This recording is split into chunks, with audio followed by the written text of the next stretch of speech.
welcome everybody. We are live here at Glenn Martin Hammond's office as always here in Coal Run. We got Kevin Keathley to my right. I'm Darryl McCoy, and the maestro Thomas Rainey is back, and he's healthy and he's on the boards. So as we are taking getting ready to start tonight's show, guys, people's wondering why I'm in a t-shirt, Martin County t-shirt. Want to pay tribute to Stephanie Stiles May, one of our sponsors that passed away, a huge Martin County fan. She was kind of the team mom on the girls squad, and definitely a huge loss, and we're doing this show with heavy hearts. Darryl, she's been intimately involved with Martin County sports for a long time. I can remember going way back to when my daughter played, and probably before then. I mean, she's been intimately involved in that program and that community. I know the prayers and our thoughts go out to her and her family and the community. Darryl McCoy, it always a tough loss when you lose somebody that impacted so much in one area.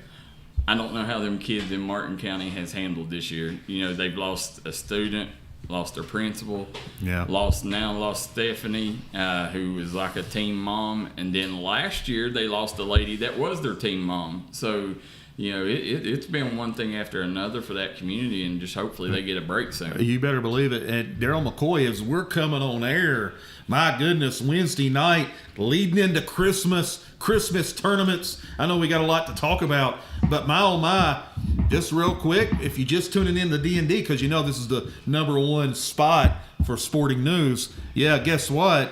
Pike Central comes from behind and knocks off Boyd County, Darryl McCoy. Wow. It's going to be interesting. That's going to shake the top 10 up because the top 10 will be released tonight. Be interesting to see where them two was before this big loss. Right.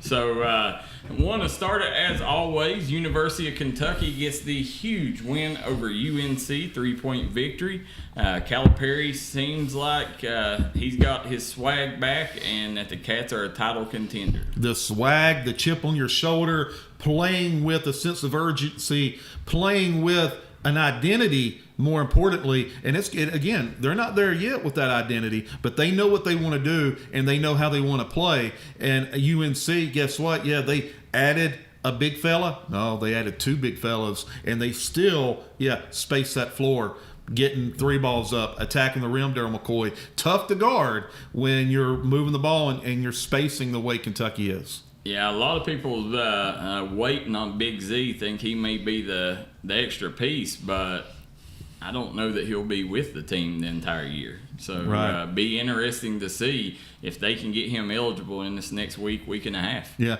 really interested to see. He put out a statement, right, Darryl, about a couple hours ago and said that, hey, he's did everything he needed to do. He's got a 3.25 GPA, been on campus for 69 days. He's got it done in a big-time way. Now it's just waiting on the NCAA to clear the young man. I know that there's talk of him going home during the Christmas break, possibly. Yeah, the maestro's pulling out all the bells and whistles as he threw up there. This segment is brought to you by our friend Dr. Alan Baldwin at Maynard Chiropractic. We got a ton to talk about. We got we're going to pick some games tonight as well.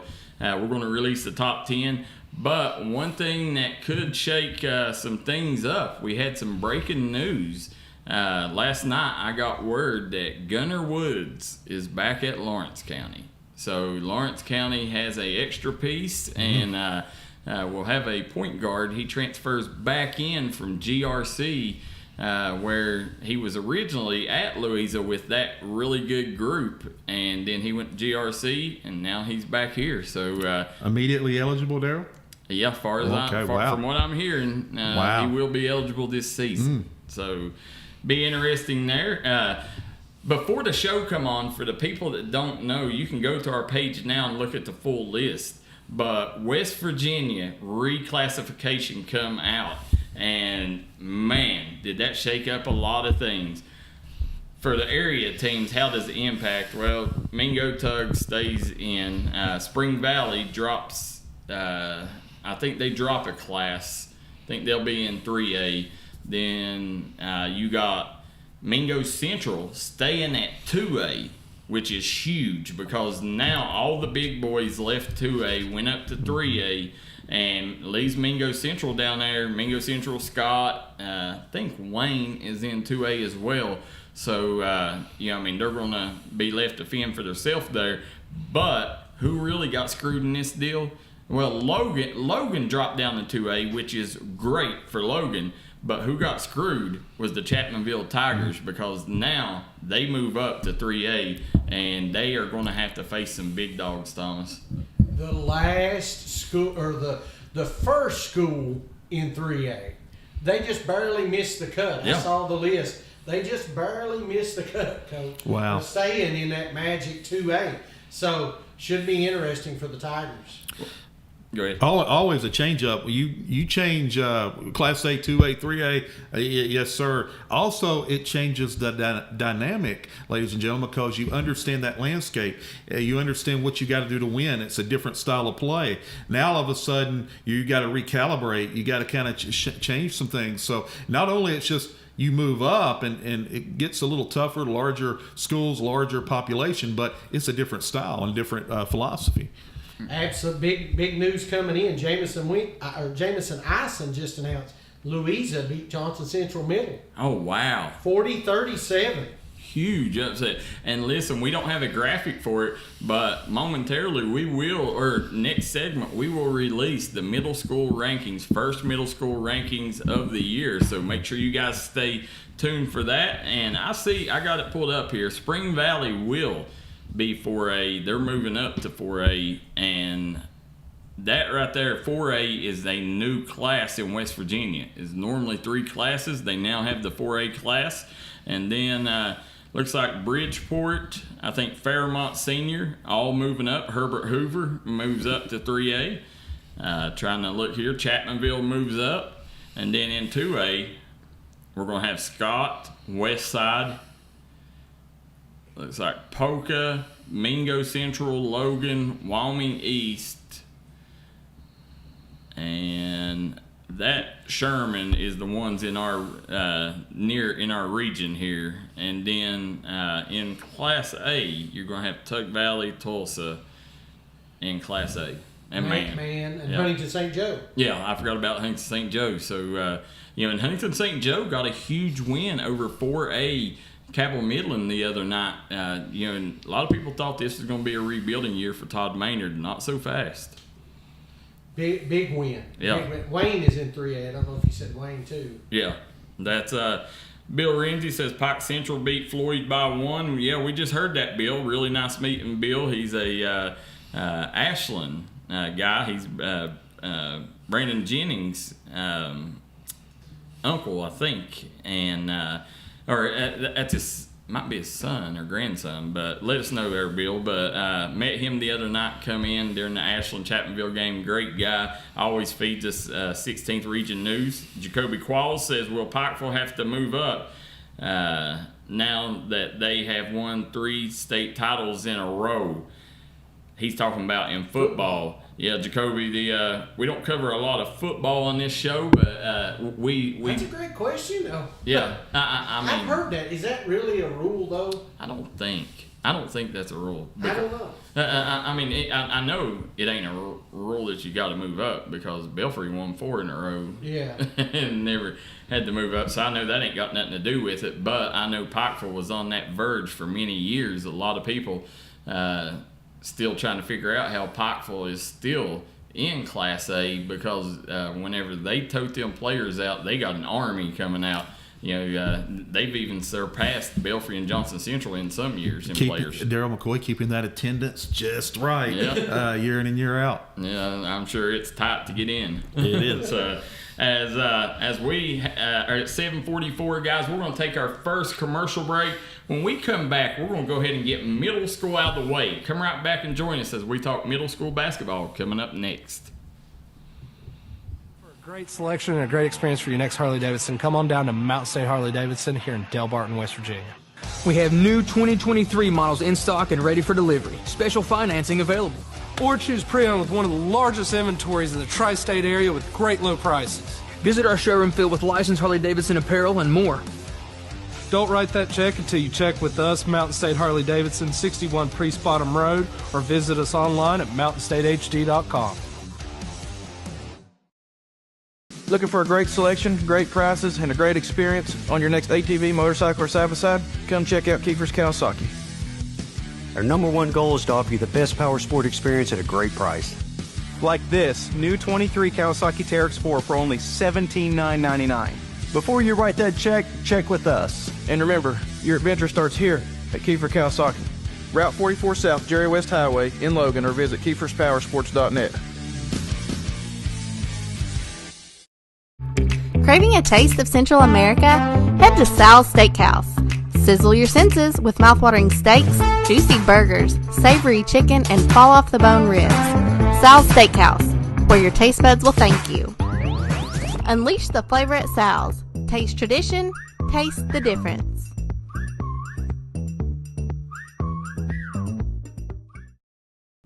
I started at Double Quick as an associate when I was still in high school, and I quickly realized that there was a career in front of me.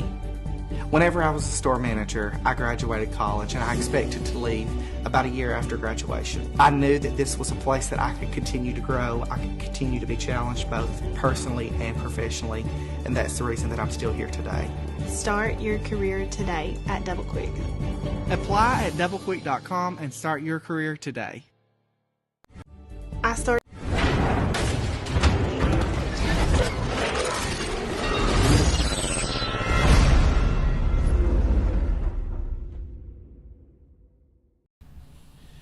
This segment is brought to you by Kemper Furniture. Kemper Furniture. Stop by and see the fine folks at Kemper Furniture. Thomas Kemper getting it done in Hazard, Kentucky, Coach. Hey, Thomas Kemper, from the time he was about 14 years old, been getting it done. And that family has ran Kemper Furniture, I'm guessing, ladies and gentlemen, for 50-plus years, that family has been in business, locally owned, sitting on top of that mountain in Hazard. Darryl McCoy and Thomas Kemper had an opportunity to coach that young man when he was a freshman in high school. You cannot go to Hazard and not see Kemper Furniture. Yeah. So, guys, for all your furniture needs, make sure you go to Kemper Furniture. We know holidays is coming up. Nothing that your husband or your grandfather would like more than a good old lazy boy. Yeah. So, as we got middle school segment going on here, and man, we seen a lot of middle school basketball through the first month here, and not saying that we're going to get this perfect, but we've reached out, we've got some input, and we think that we got the right 10 to 12 teams. It's just let us know what you think here. So, Coach Keathley, can you guess who the number one team in the Mountains is? Well, listen, you're going to talk about 3 or 4 teams. We cover a lot of the 15th and 14th region.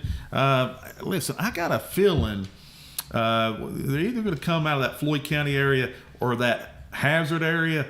I'm going to go with Betsy Lane, Darryl McCoy. They are the number one team in the Mountains in the first rankings. Robbie Joe Johnson. And no team has got the resume that Betsy Lane has right now. Betsy Lane has beat every one of the top teams, whether it goes back to summer up to now. So Betsy Lane, Robbie Joe Johnson takes that number one spot. Number 2 is East Perry. So East Perry, we've got to see them numerous times. Very physical team, Thomas. Oh, definitely. You got two great players, a great wing, and then Nick Prater. What can I say there? Yeah, I mean, you got all the pieces. You got a star, you got pieces down low, and you got great guard play. So, they got the recipe. They could have very well been. It come down to almost a tie between them and Betsy Lane.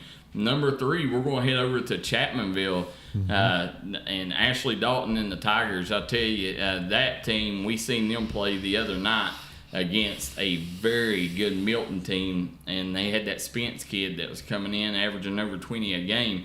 They held him, I think, in single digits.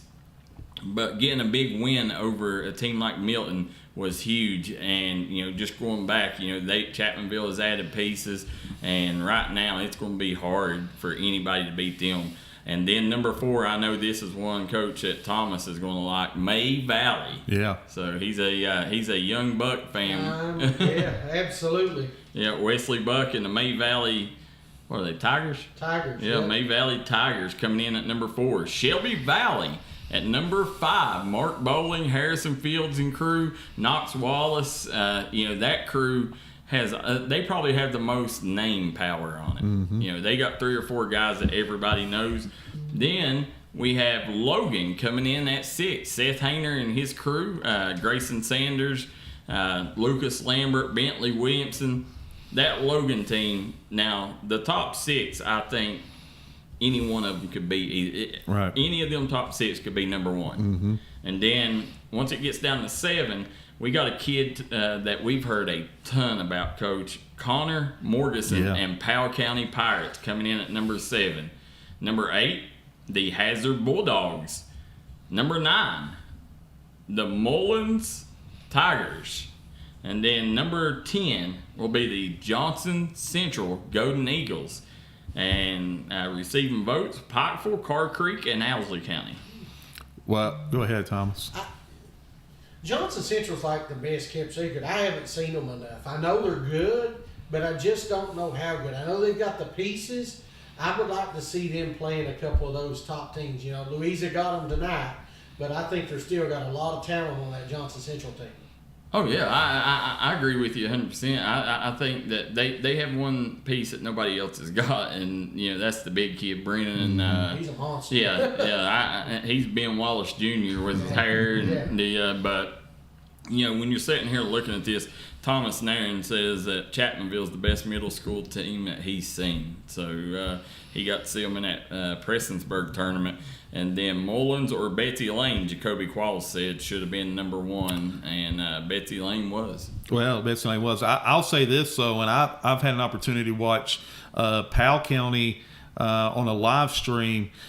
Powell County, ladies and gentlemen, Darryl McCoy, if I'm not mistaken, has knocked off multiple of those teams in the top 10 throughout a couple of tournaments and some different things. Powell County is really, really good. They can make a case for a top 5 team, sitting right outside and that number 7. Betsy Lane, as you've mentioned, Darryl, has done a great job this year, knocking off, getting big-time quality wins. And I agree with them on Mullins. Mullins, when you talk about Colton Ratliff, you talk about Jonah Hicks, Fields, I can't think of the young Brody Fields. You've got multiple guys on that team that can score the basketball. They absolutely can. Listen, if you've not seen Colton Ratliff play, this young man, he really had a coming out party at our All-Star game last year, and he's carried that momentum over. But the secret behind their success is Jonah Hicks. Jonah Hicks has all of a sudden become the co-star up there. Yeah. And when you're sitting there looking, Powell County, I think Powell County in at 7. Owsley County beat them earlier, right? No, Powell beat Owsley. Yeah, 56 middle school district. They won the whole district. Yeah. So they're tough, man. And then I love to see them. That's a team I like. I've got a chance to see them once, and they look really good. We've not seen them yet. We got Brandon Atkins says Logan is big, fast, and will get after you on D. Said I don't think anyone can beat them. Well, Brandon, we'll definitely see. Yeah, look forward to covering them this year as and they've got the Logan Chapmanville rivalry back, so you're going to find out who the better team is because them two teams will meet and settle on the court. So I think they play twice. I think it's a home and away, right? Yeah, I think home and home. Yep. Yeah. It's going to be interesting, in both squads. I mean, they know each other, and you can make a case for either one of them being there. And like I said, them top 6, Betsy Lane, East Perry, Chapmanville, May Valley, Shelby Valley, and Logan, you can throw them in a hat and shake them up because any of them can be number 1. On any given night. There's not that from a couple of years past when you talk about the Daces and the Carr Creeks and the Mullins. Well, and then Carr Creek, coming in receiving votes, them and Pikeville and Owsley, Owsley County, they're big, but I want to see them play some of these on on this top 10 list, and I see. But if you've watched Andrew Terry play, you're not going to guess his talents, but. I want to see them knock off some of these top 10 teams. So I think that's a bigger deal, Darryl, is seeing them against like the Powells, like the Mullins, like the Shelby Valleys, because you've got two bigs, right? Yep. As we watch, they got three really over 6'3". Over they got three kids at 6'1" plus. They got two that's probably 6'2", 6'3". Yeah, so they've got size. I like to see more of those guards have to do work and pressure and see how they handle those things. Yeah, I'd love to see it. And, I don't know how they do district play and stuff like that.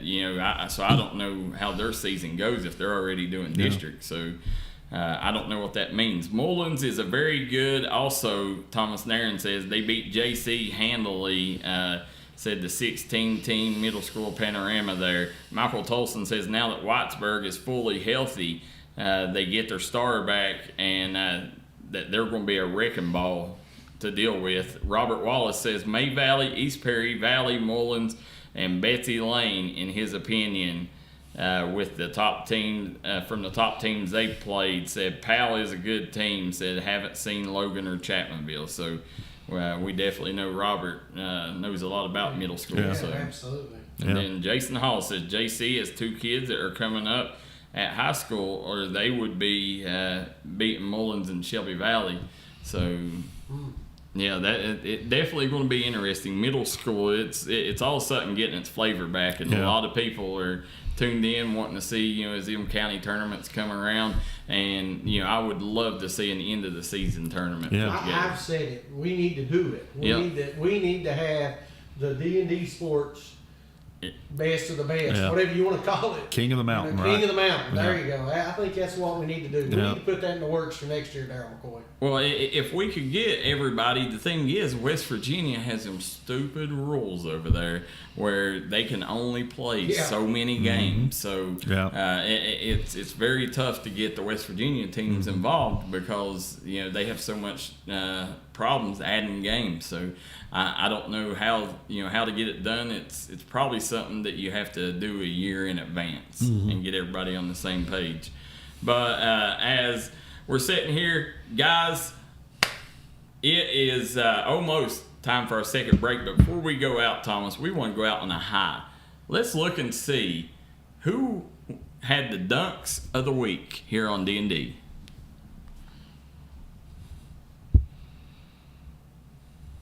In Salyersville, check out D&D Sports Network Player of the Year frontrunner Aiden Barnett catching the Shelby Valley defense off guard while catching the lob and throwing it down with authority.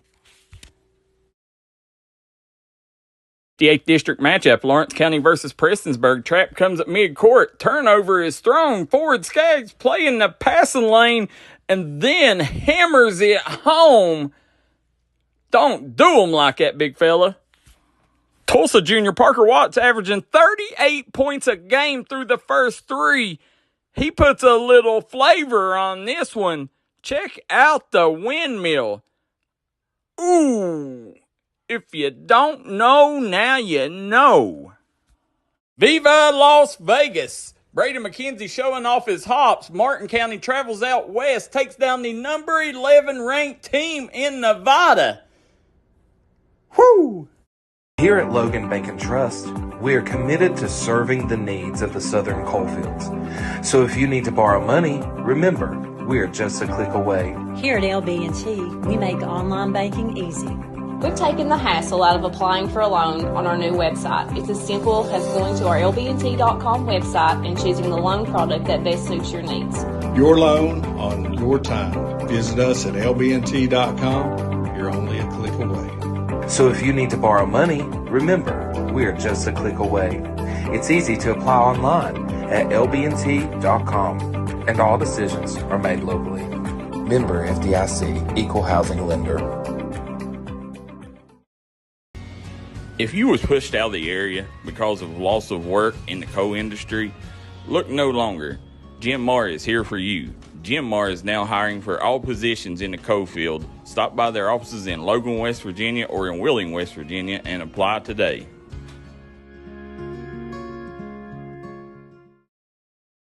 Looking for a new healthcare provider? Come see us at Tug Valley Wellness Clinic. We take all patients from the ages 2 and up. Our staff has over 30 years of medical experience. We do everything from DOT physicals wellness exams, adult and child walk-in visits, and more. Call us today at 304-236-3601 and reach us Monday through Friday. If you're injured in a car wreck, don't delay. Give me a call today, Justin Markham. Here at Markham Law Office, we will fight for you. Don't settle for a handshake and a small check from the insurance companies. Give us a call. Don't take on the big insurance companies alone. We will fight to get you the compensation you deserve. Here at Markham Law Office, you're more than a client. You're family, and we take care of family. Give me a call, Justin Markham, attorney at law.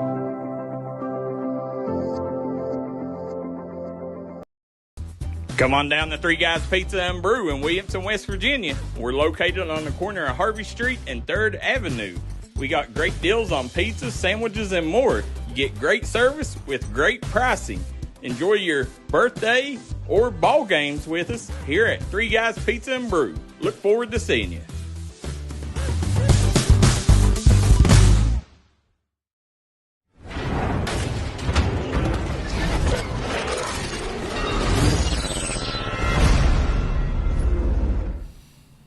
We're back here at Glenn Martin Hammond's office. Thomas, who is this segment sponsored by? This segment is sponsored by Kentucky Mountain Health Alliance. Kentucky Mountain Health Alliance is this segment sponsor. All right, we're going to we're going to jump over to the high school thing. And tonight, some big happenings. Paintsville is playing Powell County. And Kylie Kenner comes into this game.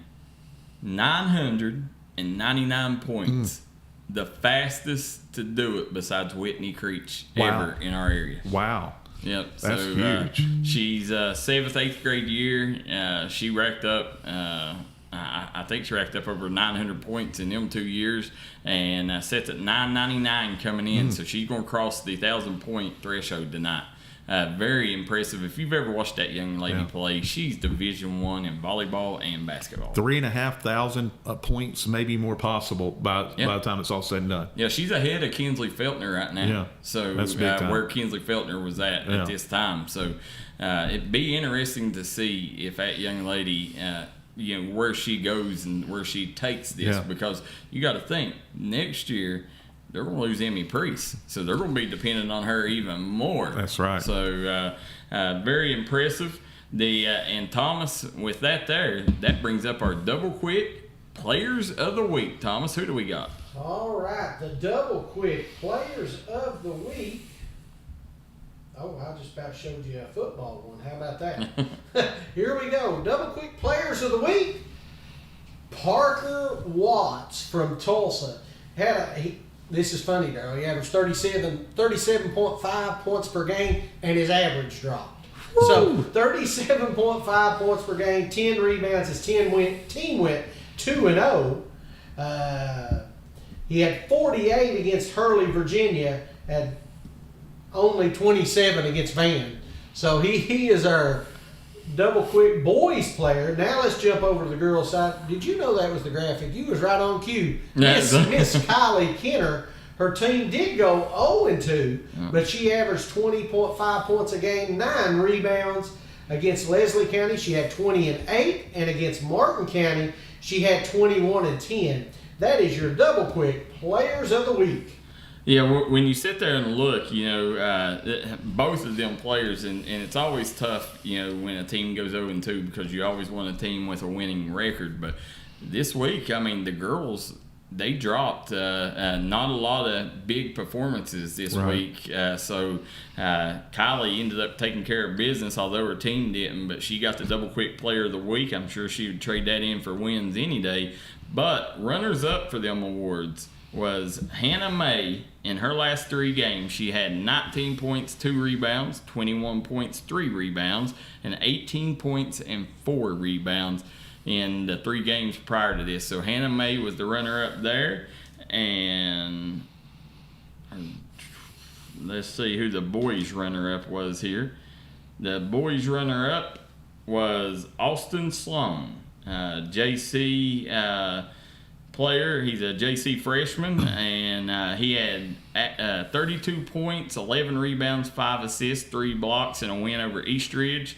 And then had 32 points, 7 rebounds, 3 assists, and 2 blocks against Prestonsburg. So those was the 2 runner-ups to them. And, that award, I don't know how in the world anybody. And then you had Aiden Barnett, who was averaging 32 a game too. Yeah. So you had 3 players there that you could have threw in a hat. But when you're scoring 37 a game, I don't think anybody can question who that goes to. Exactly. And then again, Riley Jo Compton, she had one big game. I think she had 25 and like 19 or something like that. It was a huge game, but ended up just her second game. Chloe Crace just so happened to go off Thomas as Chloe Crace coach. Lyon County comes to town. Travis Perry stowed the show. But on the girls' action, Chloe Crace looking like King Kelly, 8 for 8. Thomas, what was her full stat line? She had 26 points. She was 8 for 8 from behind the arc, coach. 7 rebounds, 2 assists, and 2 steals. Not a bad little performance right there for Miss Chloe Crace. No. Chloe Crace, 8 for 8 from 3-point range. Yeah, 8 for 8. That's big time. Wow. Yeah, 8 for 8, and we said coming into this year, Chloe Crace was the secret behind that Floyd Central team. Floyd Central's a lot better than anybody expects right now, and it's been because of Chloe Crace and Riley Jo Compton, that inside-outside duo, but they've had other kids that stepped up too. Yeah. So being able to do that, and then I think Lyon County, Travis Perry took care of business on the boys' side, got the win over Floyd Central. I think he had 35 in that game. So very impressive. Great night there in Wayland. And I'm sure King Kelly would have loved to seen that basketball being played again there. Unbelievable environment. And listen, Darryl, from KSR to Brian Milam, D&D Sports, from Western Kentucky to Eastern Kentucky and all points in between, all eyes was on that facility and the gym that King Kelly made famous. Yeah, and this weekend, we had a load of games this weekend, and that's one that if we would have had a crew, we would have been there. Yeah. So but it's going to be interesting. Tonight, guys, we're going to pick some shows, and I got a treat for everybody. Just so happened, I was looking through my phone today, and from 3-4 years ago, I found our rankings, our player rankings, and some of them are way off, and some of them are actually spot on. Mm-hmm. So it'd be interesting to see. You guys definitely want to stick around, see, okay, where'd that player go? Where'd this player go? Be interesting to see. Some of it shocked me. But we see Chad Field says boys middle rankings, said his is East Perry, May Valley, Betsy Lane, Chapmanville, based on head-to-head matchups recently. So,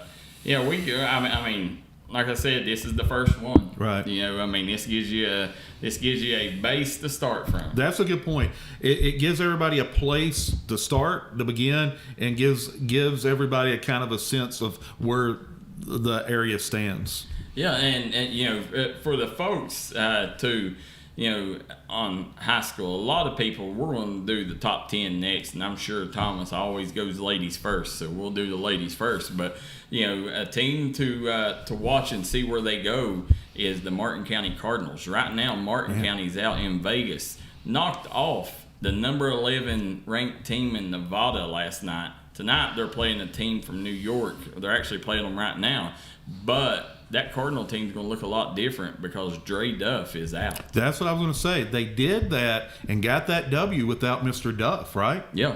Peyton Davis stepped in.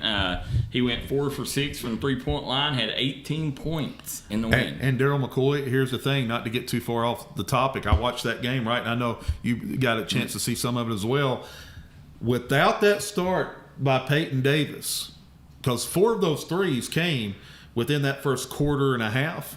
It might have been a different situation, but Peyton kept them moving along when they were kind of skidding, right? Yeah. So they weren't getting a lot of offensive movement. Well, guess what? Peyton, 3 ball.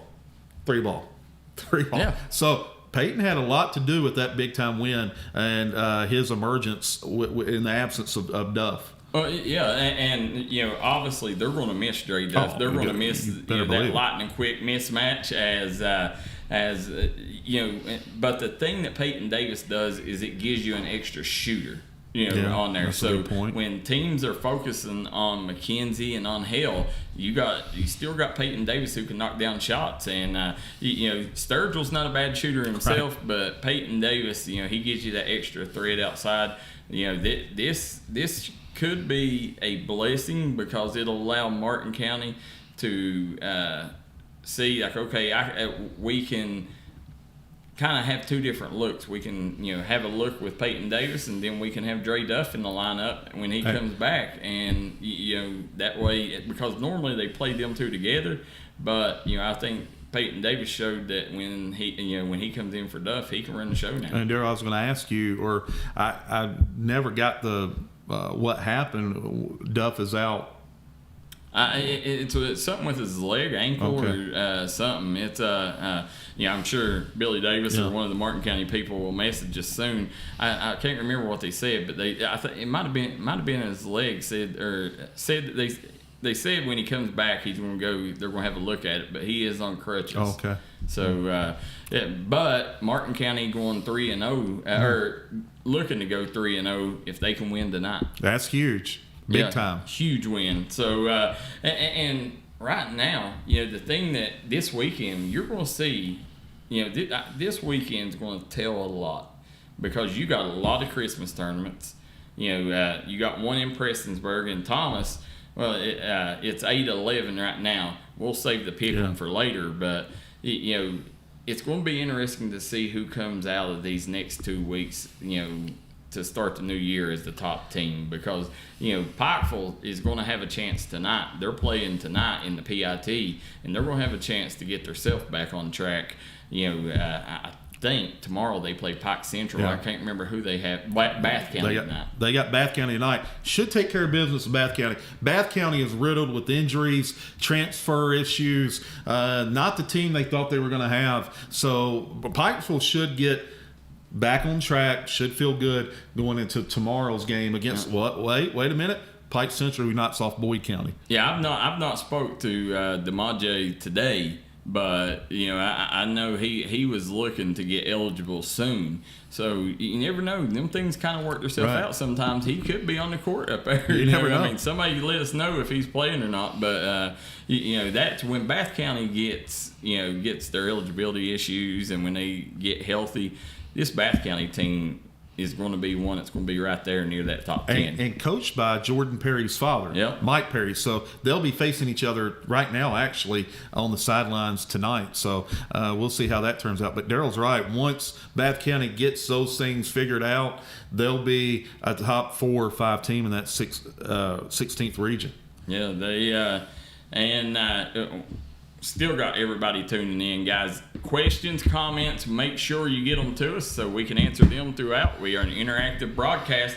You are watching the grind session here with Mr. Thomas Rainey. Thomas, we're going to take an early break here and take 2 minutes early. And when we come back, Thomas's favorite time of the night, Girls Top 10, coming up next.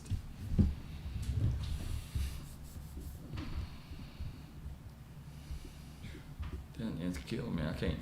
This is where it all started, right here on this farm. We may have grown over the years, but we've never lost sight of what was important to us.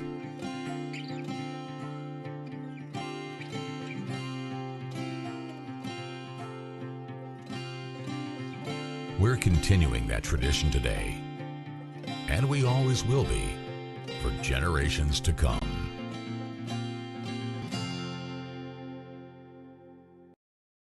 At Giovanni's Pizza in West Logan, we got subs, calzones, wings, pizza, and more. Stop by today. Great service with great deals. We also got a newly renovated and remodeled dining room where you can enjoy your game day celebrations or relax after a trail ride. We look forward to seeing you at Giovanni's in Logan, West Virginia. Looking for a new pharmacy? Howard Family Pharmacy offers fast and friendly service and convenient drive-thrus at both locations.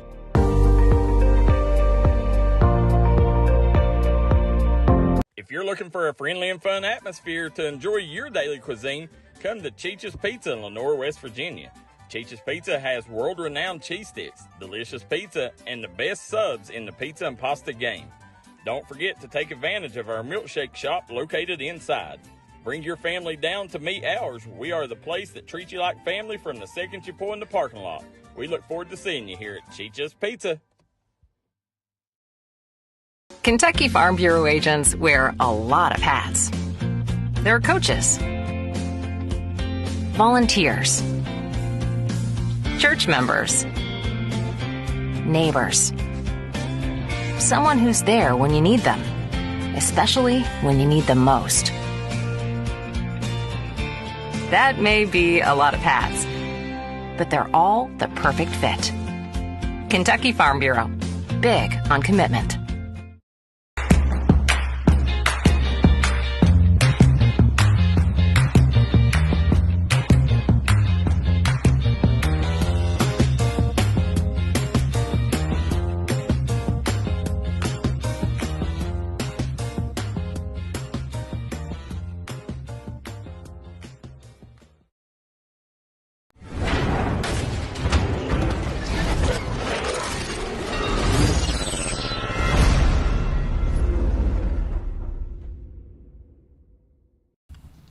All right, Darryl McCoy, we're ready for another segment here on the Grind Session.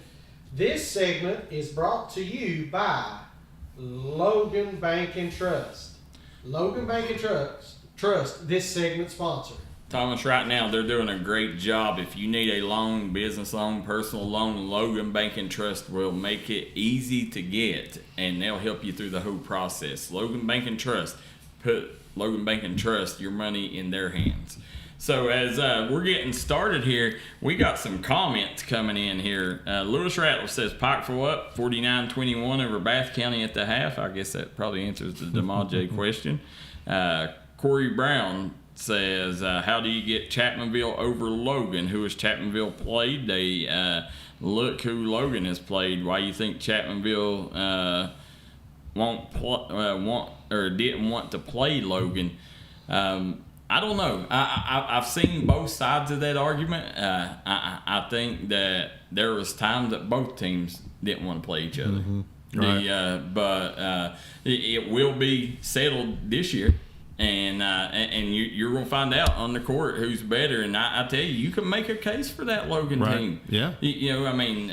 Bentley Williamson, I'm a huge fan of him. He's like a Duke kid. Mm-hmm. He's a big Duke fan, and he plays like a Duke kid. Right. Like, he's one of them kids that fans either love or hate. Mm-hmm. You love him if he's on your team. You hate him if he ain't. Right. And one of my favorite players in middle school.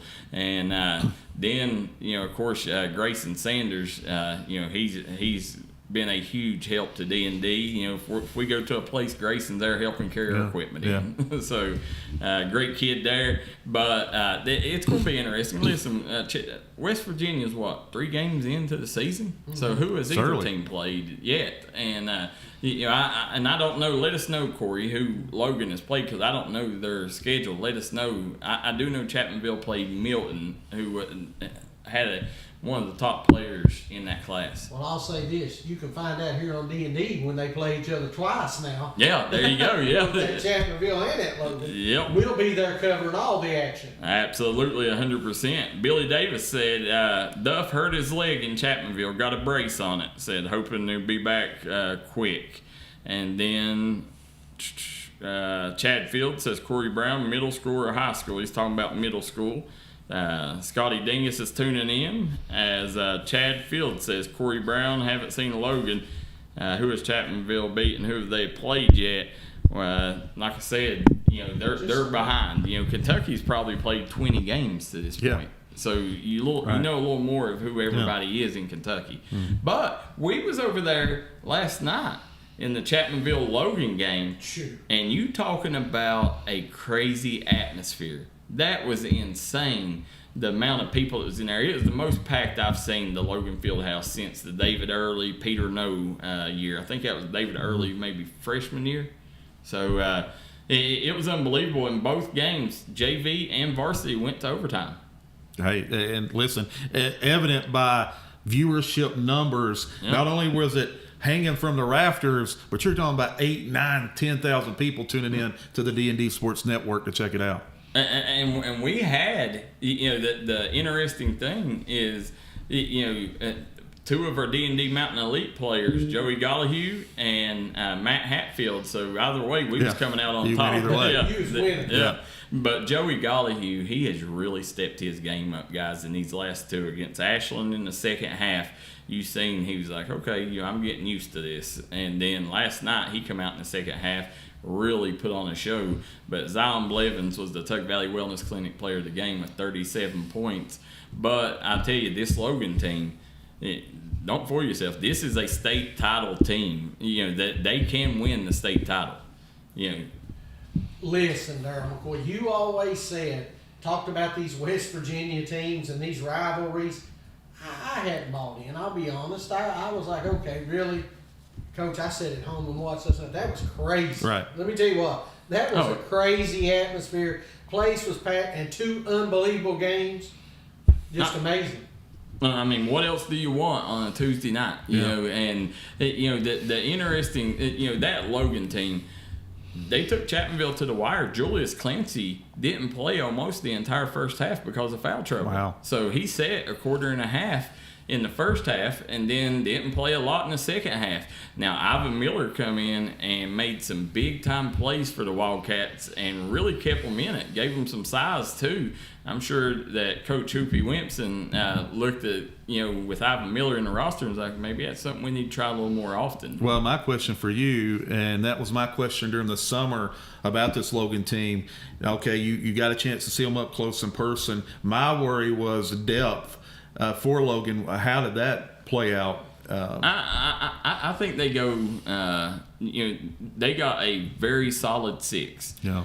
Derek Browning left the team, so that really hurt them because that was a sharpshooter. A kid that could really fill it up from outside, and he was a kid that we seen him go off in the zip zone last year, and he was a kid that could give you 20 on any given night, and so now trying to remember who the roster was last night, but I know Ivan Miller come off the bench, and I think he was the 6th man, and then I can't remember if Devin Maynor was the next one up. Somebody let us know if not, but I'm telling you, the kid that everybody's got to watch for, everybody said Logan don't have bigs. They got Zayden Sherrod to transfer from West Logan.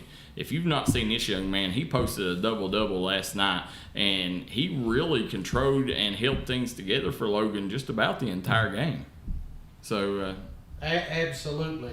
Let's get back to girls. Come on now, you two there are you so go. excited. Yeah. Thomas Rainey, we got girls top 10. Give us what we got here, Thomas. Let us know who is 1 through 10. Here we go. Are you ready? Starting out at number 10 is the Perry Central Lady Doors. Number 9, Martin County Lady Cardinals.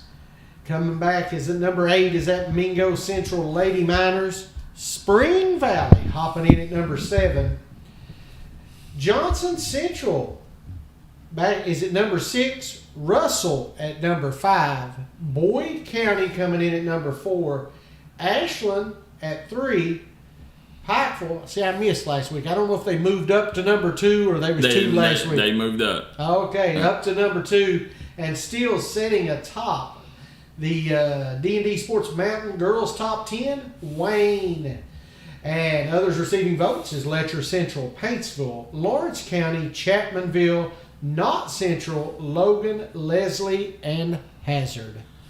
When you sit and look, Russell was at number 2 last week, and Russell lost. It wasn't a bad loss. I don't know how in the world they dropped down after that one loss. They dropped down to 5th, but all the other teams won, and so right now you got Pikeville, Ashland both sitting with 1 win or 1 loss. Boyd County's got 1 loss. Wayne's undefeated.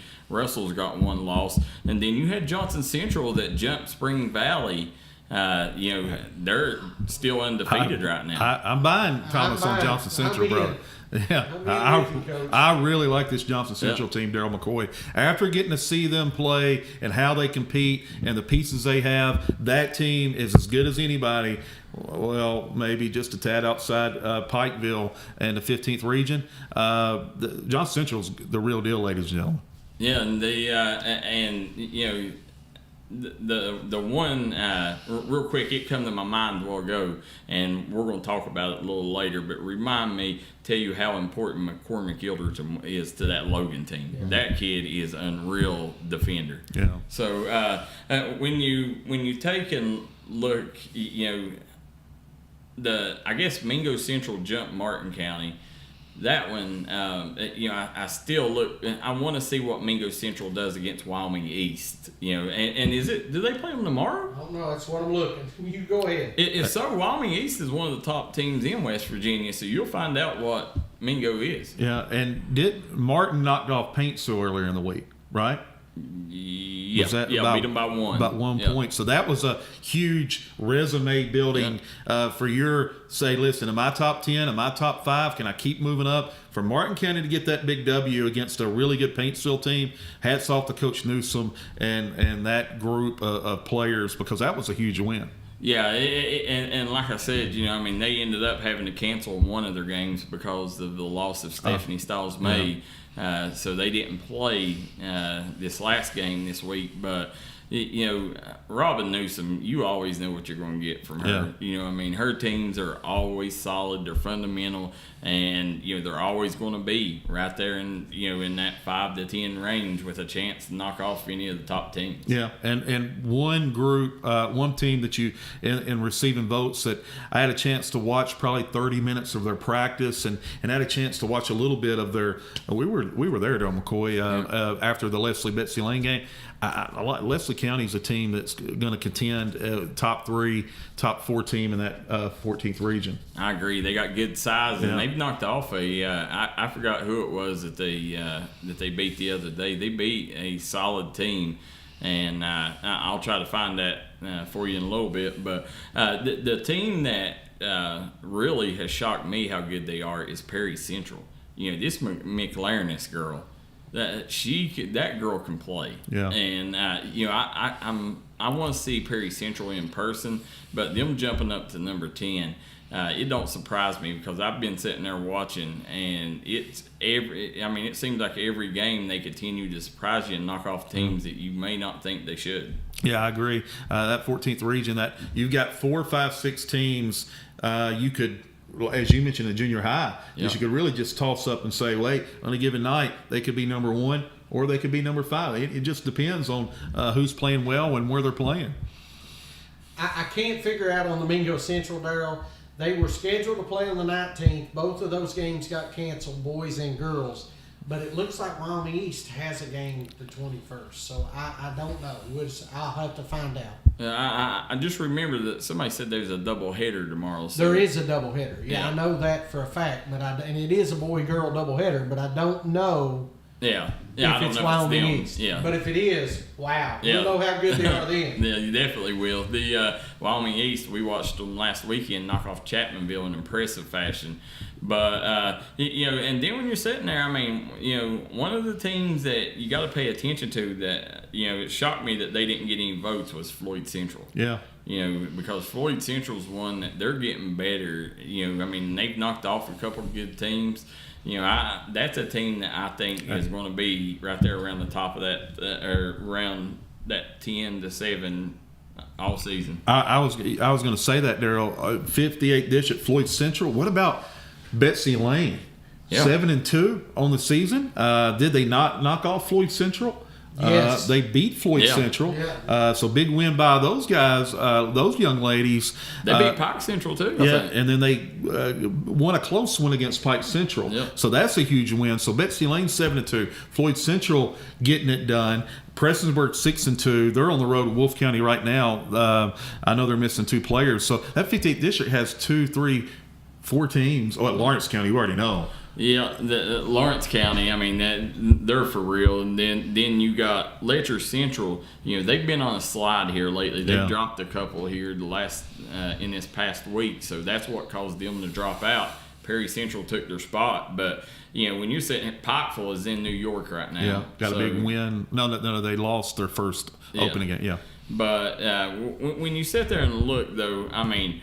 I think Wayne, Pikeville, Ashland, Boyd, Russell are on a different level. So. Yeah. And then, you know, you got Johnson Central, Spring Valley, I think are, you know, right there below. Right there. And Mingo Central could be in that. Mm-hmm. We got to see what the Wyoming East game is. And then I think you got, you know, 7, 8 teams after that could all be in them final 2 spots. Yeah, I agree with you. Right, Thomas? Yeah, I'm a big fan of Owsley, too. I know they didn't get any points to Owsley. Lady Owls, I think they've got a solid squad.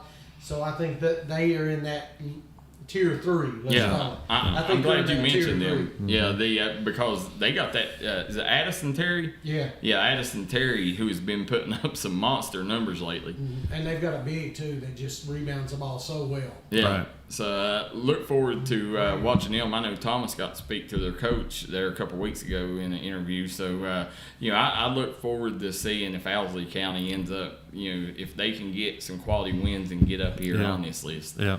So David Jones says that Pikeville, it is not a rule if you win 3. He said, but said that the rule in Kentucky that changed is you can't choose to play up because, they used to give you the option, like, you know, Belfry. You know, Belfry had 2A numbers, but they give you option to choose to play up a class. You don't got that option anymore. You got to play what you are. Oh, okay. So you got to play what your numbers say. So very interesting there, you know. And with girls, you know, you was talking about Corey Thacker and the Betsy Lane Bobcats.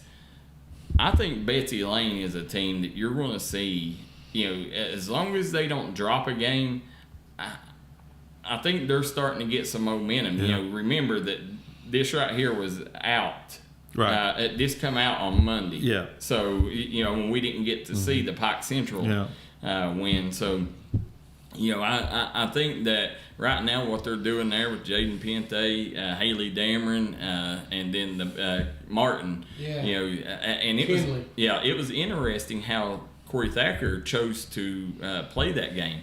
Instead of putting Kenley Martin on Riley Joe, he put Haley Dameron, and I think the smaller, quicker defender gave her some issues, and that helped win that game. Oh, I think so. You know, that's the difference with Riley Joe. You know, typically she is the faster of the big she's playing, or the quicker, or the lighter on her feet. So it really made a big difference by moving Dameron over. I thought it was a great game plan. I agree 100%. And, you know, Pike Central is one of them teams. I'm a huge fan of Pike Central. I think that, you know, before it's said and done, Pike Central are going to get some big wins. You know, but they're one you got to see consistency. You know, that they're so inconsistent right now. Well, with the 60th district probably being the weakest of, I think, on the boys and girls side, just when you talk about 1, 2, 3. But, well, guess what? Pike Central has Hannah Mae. Darryl, I'm missing the other young lady. But Abby Hess. Abby Hess. But now Belfry loses another piece, Darryl. Jalea Warren. Loses Jalea Warren. I don't believe Belfry. At least right now, she's not a part of the program. So that's a huge blow to Belfry. Huge loss. Yeah. So and you know, on the boys' side, you know, from top to bottom, I don't know if I would say, you know, from top to bottom, I don't know. You know, Phelps and Belfry are better than people thought. Yeah. But, you know, I'm sitting here trying to think, I mean, what I meant, Darryl, was no. I know what. I know what you was trying to get to, and you're right on that. But it's probably, but you're still probably the case is probably still true. But because you got Pikeville, Shelby Valley, East Ridge is the other 3-team district now, right? And East Ridge looking a lot better than what people thought too. Right. Yeah, looking much better. I was Pike Central, and then again Phelps is much better. No doubt about it. Hats off to Coach Cameron and the job he's done and the team he's assembled. But I think there's a larger margin of where Pike Central is and where Phelps is. I think Coach would agree on that as well, as what I was alluding to with that 3-team district opposed to the other 3-team district. Thomas Ashley Dalton says he still wants one of these lights. One of these D&D lights. We ask every episode. Yeah, there you go. Yeah, we're going to have to hook him up. He's awful good to us. We're going to take a quick break. When we come back, we're going to release the boys' top 10. Come right back and join us.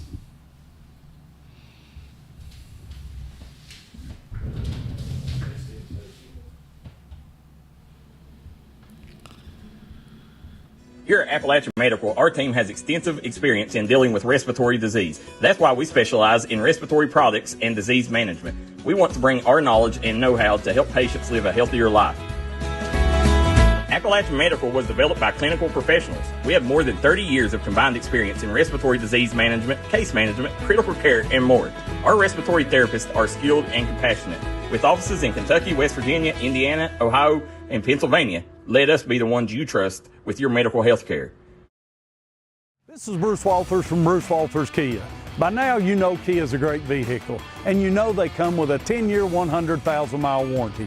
So why should you buy from Bruce Walters Kia? At Bruce Walters Kia, we're going to change your oil for free for life. And what you do with that money you save is up to you. Come check out the 2022 Kia Carnival and the 2021 Kia Sorento. Only at Bruce Walters Kia in Pikeville. Or shop us online at brucewalterskia.com. Hello, I'm Dr. Alan Baldwin here at Maynard Chiropractic. For nearly 20 years, Maynard Chiropractic has been the gold standard of chiropractic care in Eastern Kentucky. We have 2 convenient locations in East Point, Kentucky on US 23 on Monday, Wednesdays, and Fridays from 9 a.m. to 6 p.m. and on Tuesday and Thursday in Rock City and Paintsville. So give us a call here at Maynard Chiropractic at 606-886-3737 and schedule your appointment with Better Health today. The Kentucky Mountain Health Alliance wants to inform the general public that Little Flower Clinic is a full-service medical clinic available for everyone. We accept most major insurances like the one your employer provides and Medicaid. Little Flower has an experienced staff of medical professionals providing all types of services from general physicians, mental health services, dental, chronic disease case management, and even chiropractic. We have on-site x-ray and laboratory services. Little Flower Clinic, everyone's medical home in the mountains. For all your custom ATV and UTV needs, call GFAB at 606-639-2029 or visit us on Facebook. We specialize in custom cages, rock slides, and bumpers. Call today. Let's go riding. I'm Reed Shepard from Oklahoma High School. Continue to follow D&D Sports, best coverage in the mountains.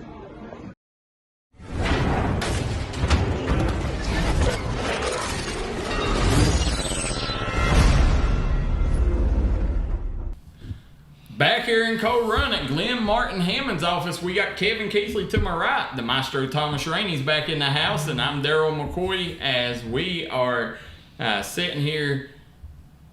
Is there a lawyer that's going to get the job done like Glenn Martin Hammond? Hey, listen, it don't get any better. If you need legal advice, right? Yep. Oh, you come right here. Coal Run, Darryl McCoy, right across from what? The old Mullins High School. Was it North Point? Yeah, North Point now. Yeah, so we got some comments coming in. Chad Field says they are trying to add games. Would love to add Chapmanville and Logan. Man, how... Yeah. I would love to see that because, but the tough thing is West Virginia has only allowed so many games. So, yeah. But I'm sure Seth Hayner or Ashley Dalton would take you up on it if they got free games. Kim Lusk and Bill Lusk says, our guy Bill Lusk says, Corey Brown, Black Diamond is a 3-team conference. said it was formed whenever Chapmanville left, is what he says. Scotty Dingus says Belfry Pirates play Mingo Central boys basketball next month. Scotty always keeping us up on Belfry basketball, boys and girls. And then Caleb Johnson says wait till the 5th. Said keep that energy when Logan plays Chapmanville. There you go. There we go, brother. All right. This segment brought to you by Derek Bowling from Kentucky Farm Bureau. Yeah, the Derek Bowling at Kentucky Farm Bureau, guys. He was one of the key parts that brought us to the 14th region. You know, he was the first sponsor that stepped up and said, guys, well, Double Quick brought us to Letcher and not to the 53rd district last year. Mm-hmm. But this year when we announced the expansion, Derek Bowling was the first one, guys. Make sure if you've got insurance needs in that Hazard, Perry County area, go see Derek Bowling at Kentucky Farm Bureau. So as you're sitting here, Thomas, everybody's sending the comments and questions in. I'm sure that there's going to be a lot more after this boys top 10 here. Oh, you're going straight to the top 10. I thought we'd talk a little bit. No. Let's go. Yeah. You ready? Boys top 10. Here we come now. All right. The number 10 team is Rowan County. Number 9 would be Chapmanville. Number 8, Martin County. Number 7, Knott Central. Number 6, the Hornets from McGoffin County. Prairie Central slides in at number 5. Breathitt County at number 4. Hazard at number 3. Boyd County at number 2. And Ashland sitting atop the top spot. Other teams receiving votes: Floyd Central, Pikeville, Letcher Central, Morgan County, Logan, Tug Valley, and Lawrence County. Boys top 10. Tell us how we messed up. Man, when you look at this, I mean, it's got, you know, I mean, it just tells you, man, if you even get a vote in this, you're the real deal. You know, and then when you sit here and look, I mean, you know, Floyd Central, Pikeville on receiving votes, you know, and then Letcher Central, you know, Morgan County, then Logan. I mean, how can you not put them teams in the top 10? Morgan County's lost one game, I think. But who are you going to replace? Yeah, that's the thing. You talk about 14th, 15th, 16th, West Virginia, that's the top 15 teams, right? So any team could knock off. If you're talking about receiving votes on up to number 1, it can happen, and it did tonight. Think about it on a map. From 20 minutes outside of Lexington, Kentucky, to almost Charleston, West Virginia. Yeah. Think about that. That's the coverage area you're talking about. That's huge. So if you even get to, like you said, at getting votes, you're pretty good. Yeah. So if you take out, say, well, I'm just a 15th region guy. Okay, McGoffin County would be 1, Martin County would be 2, Floyd Central would be 3. So you got Lawrence County's 4. So 4 Pikeville teams would be 4. of 4 and Pikeville. So 5 teams out of the top 15 are from the 15. Yeah. I mean, you're one of the top 5 teams in your region, but yet you don't make the top 10. Yeah, right. That's crazy. You know, and then, you know, like Logan, you know, I mean, Chapmanville.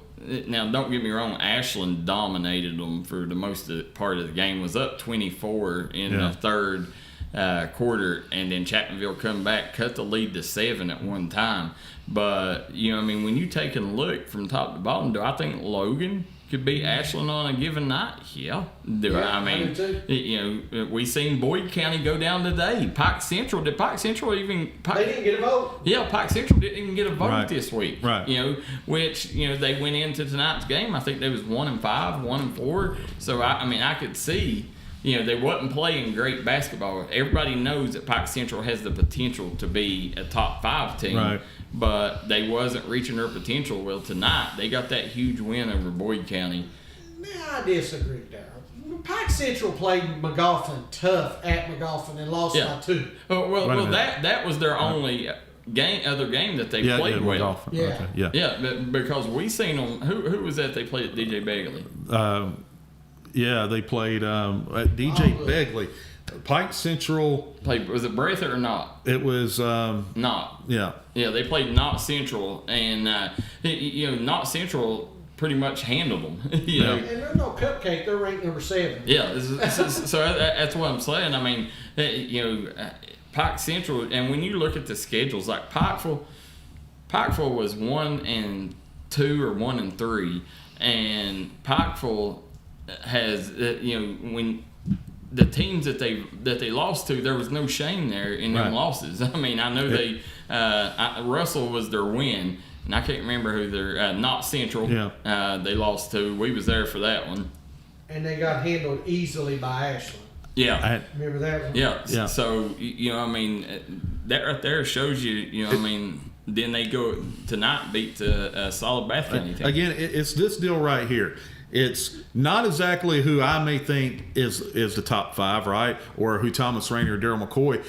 It may be totally different from rankings. At the end of the day, you still got to win ball games. And again, that's 15, 16 teams and an entire coverage area that no other media outlet ranks them like that. A Pike Central could beat a Boyd County on any given night on a neutral site. It can happen, and it happened tonight. But you still got to win games. You can't drop ball games and say, well, why aren't we in the top 5? Well, because you're not winning ball games. That's the bottom line, right, Darryl McCoy? You got to win games. It don't matter when it comes 15th region time, 14th region time, well, maybe they will be the favorite, maybe they won't. But if you're a Pikeville, if you're a Pike Central, if you're a Lawrence County's winning games, all right, they're proving they can win.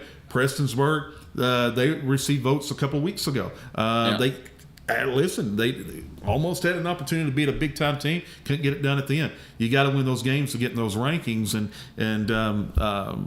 Pike Central, I'm sure they'll get that.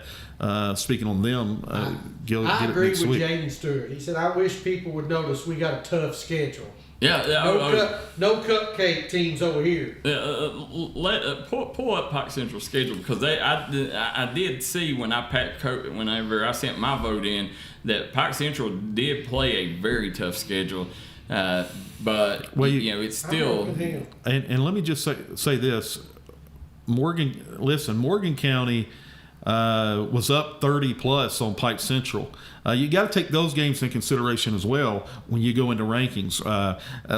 You can't just throw those away and use the ones that you want to use. Morgan County never was a close ball game if I remember correctly, in the Morgan County game. In the Pike Central? Yeah. They lost to Knott Central by 3. They beat Grundy, Virginia. They lost to McGoffin at McGoffin by 2.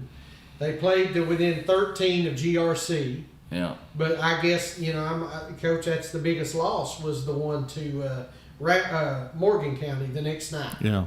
So. And that was the thing. Like, everybody knows Pike Central is a team that, to me, I still think they're a top 3 team in the 15th region. But they wasn't playing their best basketball, and I think Coach Ratliff would even agree with that. Like, they wasn't playing very good. Now, since that McGoffin County game, it seems like they've turned the switch, they're a different team than they was to start. Well, Jalen Rigdon battling hampered. He was hampered tonight as well. Went out in the second quarter, so that impacts obviously how that team competes. And they're trying to still kind of figure out some things, right, Darryl McCoy? And the team that shocks me, don't shock me, and the team that everybody better get used to seeing there is Rowan County. That Rowan County team they're on the rise, and don't be surprised if that team don't rise up near that top 5 before it's over with. Right. I agree with that. I do have to, because I may forget, or we may talk about something else. I don't know how Hazard jumped Breathitt County and those rankings. I think Breathitt County still should be that solid number 3. Well, I think if you go power rankings, I think they are, but again, a lot of people, it's what have you done for me lately, and Hazard's still undefeated. Breathitt County dropped a game, even though it was to a tough GRC team. So you give me them McGoffin County Hornets right now. They're hot as anybody. What's Aiden Barnett say? Top 2, top 2? Yeah. I had to have that broken down for me. I had to have a young person let me understand that, but I think I got it now, Aiden. So, they're tough. Yeah. I mean, and with him, you never know, man. He can go off at any given time and drop 30. I agree with that. Unbelievable. Josh Horn says Martin County tips off with a team from New York in 11 minutes. Josh, make sure you share that again. I appreciate you sharing that so we can keep an update on the Cardinals down there. Lewis Ratliff told us 77-38, Pikeville over Bath County. Johnson and Hurley 17 apiece. They needed that. Pikeville needed that win. Yeah. Feel-good win, beating a Bath County team at home, going into a big-time matchup with Pike Central tomorrow. Yeah, and if you would have asked me at the beginning of the year, I would have never guessed that you would see a week where Pikeville wasn't in the top 10. Right, I agree with that. Yeah. Never in a million years. No, and but when you sit there and look, Morgan County is a team that I think they've only lost one game, and then now Letcher Central. They're a team that we've seen them knock off the best teams, and we've also seen them struggle. They're 5-4 right now. It's going to be interesting. I think tonight they're actually playing McMinn, Tennessee, which was coached by Randy Casey. Yeah. Oh, okay. Big time, Darryl McCoy. Before it slips my mind, Jaden Stewart tuning in. Big time performance tonight to get that win against Boyd County. 30 points. By the big fella, Jaden Stewart, getting it done. Yeah. Got a lot of games going on around the area, Darryl. Got 3 teams down at the Smoky Mountain Christmas Classic. Floyd Central gets the win 71-69 over Harvest Prep. McGoffin County 71. Wilson Central, that's from Lebanon, Tennessee, 52. Knott County Central beat Westmoreland, Tennessee 55-51. And we've still got 2 more teams. Oh, my goodness, we got a bunch of teams down there. Morgan County, no score reported. Hazard, no score reported. Betsy Lane, no score reported yet. Yeah, we'll try to get them again, guys, at the end of the show. We will pick some games. We got some boys and girls games we're going to pick for you folks. See where we're at. Some of the games was going on tonight. So, we'll try... We'll try to keep our eyes closed and not see who won them until we pick them. So we'll see where we're at. We got Billy Davis says that Martin County is ready for the game tonight. So it's going to be interesting if the Cards can go 3-0 without Dre Duff. That's going to be very impressive because for them to show not only they were. I know Coach James was, kind of worried about them, and they were struggling a little bit after that loss to Betsy Lane. But you go to Vegas and you get 3 wins down there. You can't ask for anything more. You can't ask for anything more, and it's amazing. Totally off subject, but we're right now in little old Pikeville, Kentucky, and we've got folks tuning in all the way in Las Vegas. Unbelievable, Thomas Rainey, where 2023's brought us, the interconnectivity of society. Well, I just got a message from one of the Kentucky schools in the top 5, and they said, please tell Logan and Chapmanville we want to play them. So we will try to reach out and see if we can make that happen and try to clear that top 10 up. Right. There we go. So we see Scotty Dingus tuning in. Jason Sparkman says Knott County picks up the win at the Smoky Mountain. Yeah, we just talked about that. And as we, Thomas, you're looking, it's 8:52. We went over a little bit. We're going to take a quick break. When we come back, we're going to pick some games, and I got a treat for people. We're going to go back in time, and we're going to look at some of our top prospects that's in high school right now. See where we went wrong. See, there's a couple of names that I don't know where they're at now. So maybe you guys can help us with it. Come right back and join us. If you've recently had a loved one pass, bring them to Hall & Jones Funeral Home in Virgie, Kentucky. We let you grieve in peace instead of worrying about a heavy financial burden of burying a loved one. Here at Hall & Jones, we have multiple chapels that can accommodate any size family. We look forward to helping you and your family here at Hall & Jones. Hi everybody, Dave Baker here for Citizens Bank of Kentucky.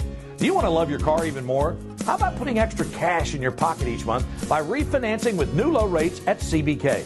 It is fast, it's easy. All you have to do is log on to wearecitizens.bank.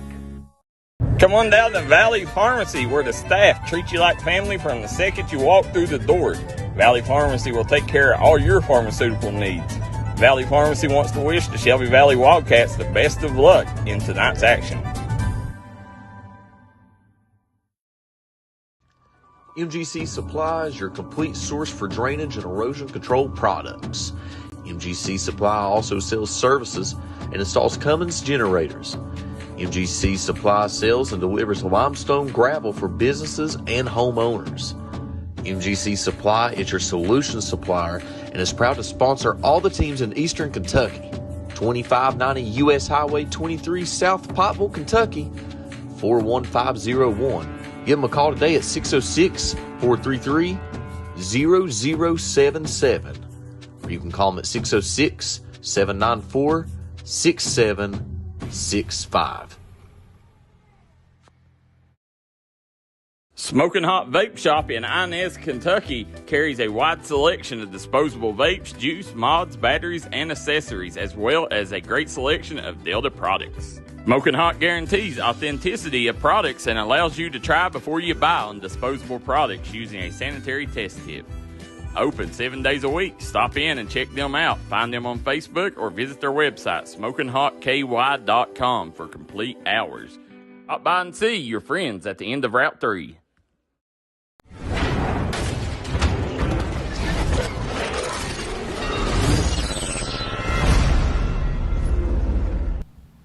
And we are back here at Glenn Martin Hammonds. You are watching the #1 high school basketball show in the state of Kentucky and the mountains of West Virginia.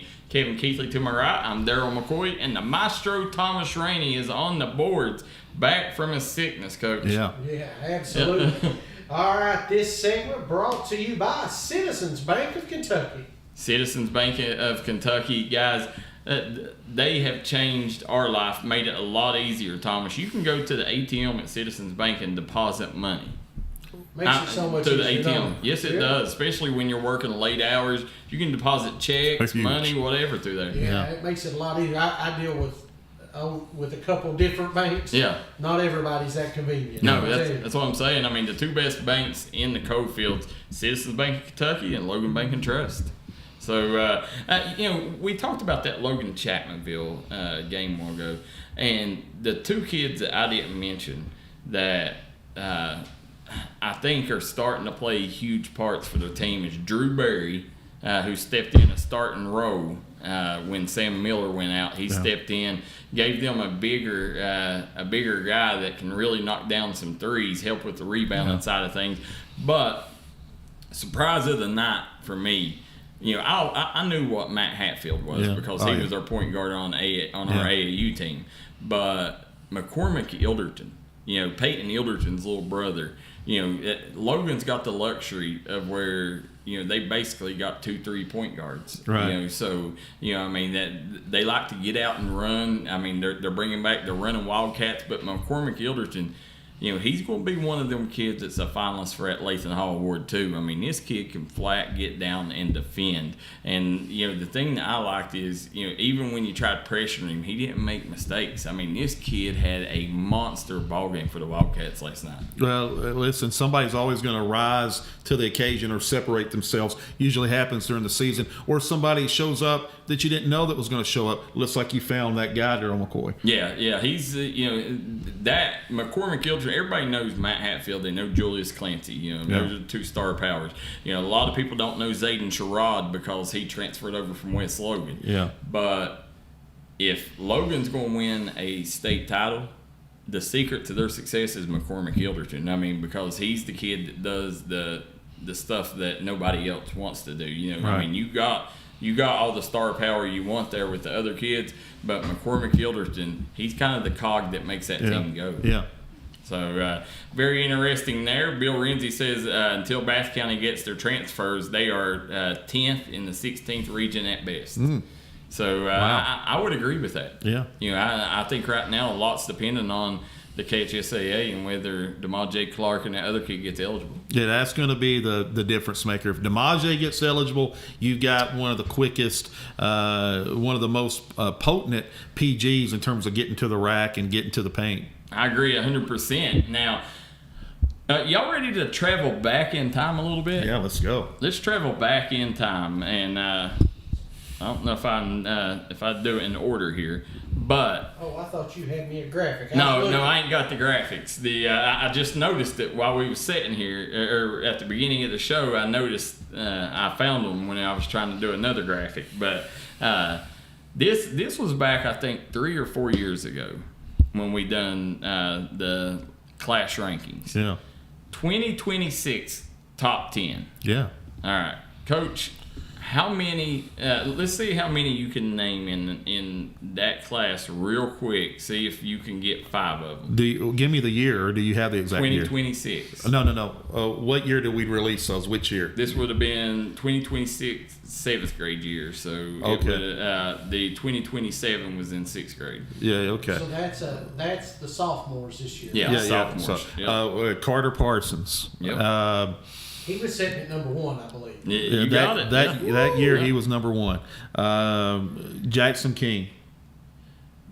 Jackson King is not on there. Wow. I thought he was on that list that year. No. Chris Spriggs. Chris Spriggs has to be on there. Chris Spriggs is not on there. If you remember, we didn't get Spriggs till the next year. Yeah, wait a minute. Right. Okay. Now it's all coming back to me. Our guy Bash from Pikeville. Bash Ryan. Yeah, Bash Ryan. Yeah. What was he? He was 3. Oh, we're still missing number 2, Coach. He's not playing.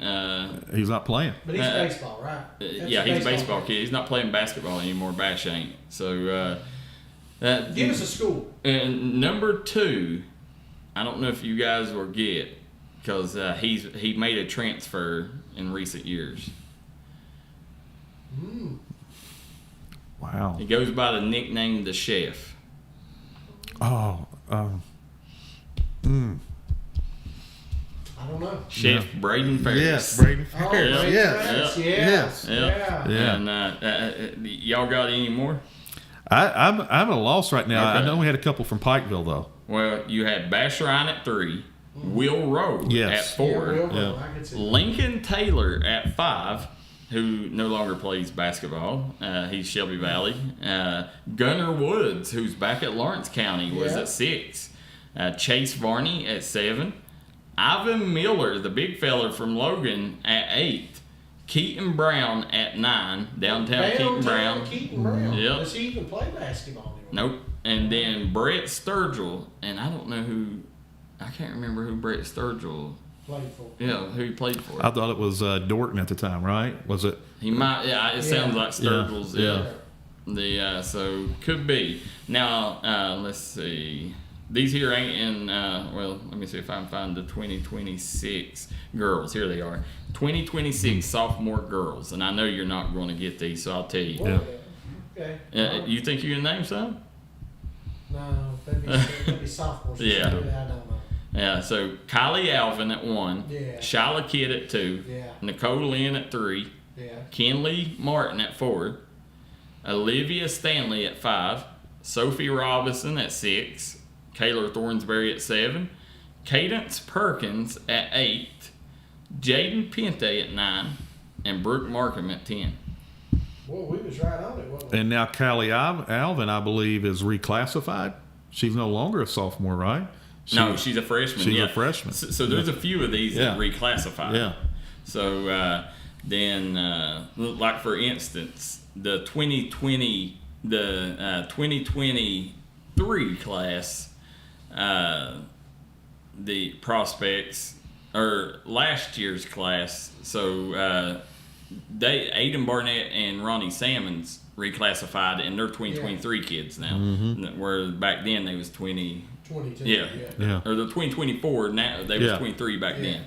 Yeah. So going now, jumping up. Let's go 2024. Let's jump up to the senior class. The senior class. Yep. The can y'all guess who number 1 was? Jalen Rigdon. No, I don't. Was Rigdon here though? Rigdon was here. Was Rigdon on the list? Yeah. Okay, I knew he was on the list. Darryl McCoy. You see, you can't have Ron. You got to look at who reclassified. That's what I'm looking at. The reclass is throwing everything in. Aiden and Ronnie reclassed into this, but you got Grayson Whitaker, number 1 from McGoffin. Yeah. So Jalen Rigdon, 2. You had number 3, Russ Osborne. Number Who's 4, not playing basketball this year. Yeah. Number 4, McCaden Maynard, who is now back playing for Belfry. Oh, okay. So then you got Johnson Central's Jacob Grimm was at 5. You had Boston Crace at 6. I don't think he plays anymore. He was at Paintsville at the time. Yeah, remember that. Yep. Blake Cottle at 7. I don't know. He don't play anymore. But he's from Pikeville. Then Chase Hatfield from Logan. Then you had, and we seen him last night. I see why he was on this list. Yeah, he had a heck of a game. Then you had Bryston Wells at Martin County at 9. He had a really good middle school career. And then Riley Phillips, he was at Belfry at the time, now at Shelby Valley at 10. Yeah. So the 2024 girls, can y'all guess who was number 1 at the time? That's seniors this year. Yeah. Trinity Road. The top 5 hasn't changed, I don't think, since this. Well, that's the Trinity Row and Kara Thornsbury and. This was the Trinity Row was always number 1. Kiara Thornsbury passed her that year. Yeah. So she was number 1. Trinity Row 2. Lakin Williams 3. Yeah. Emmy Priest 4. Zoe Johnson 5. Riley Joe Compton at 6. Yep. Jazzy Mead at 7. Taylor McKenzie at 8. Kasem Ward at 9, and Leanne Jackson at 10. Pretty solid list. Pretty solid. Yeah. We did that right. Yeah, pretty now, good. Some of those others I'm scratching my head, but we did that right. Yeah.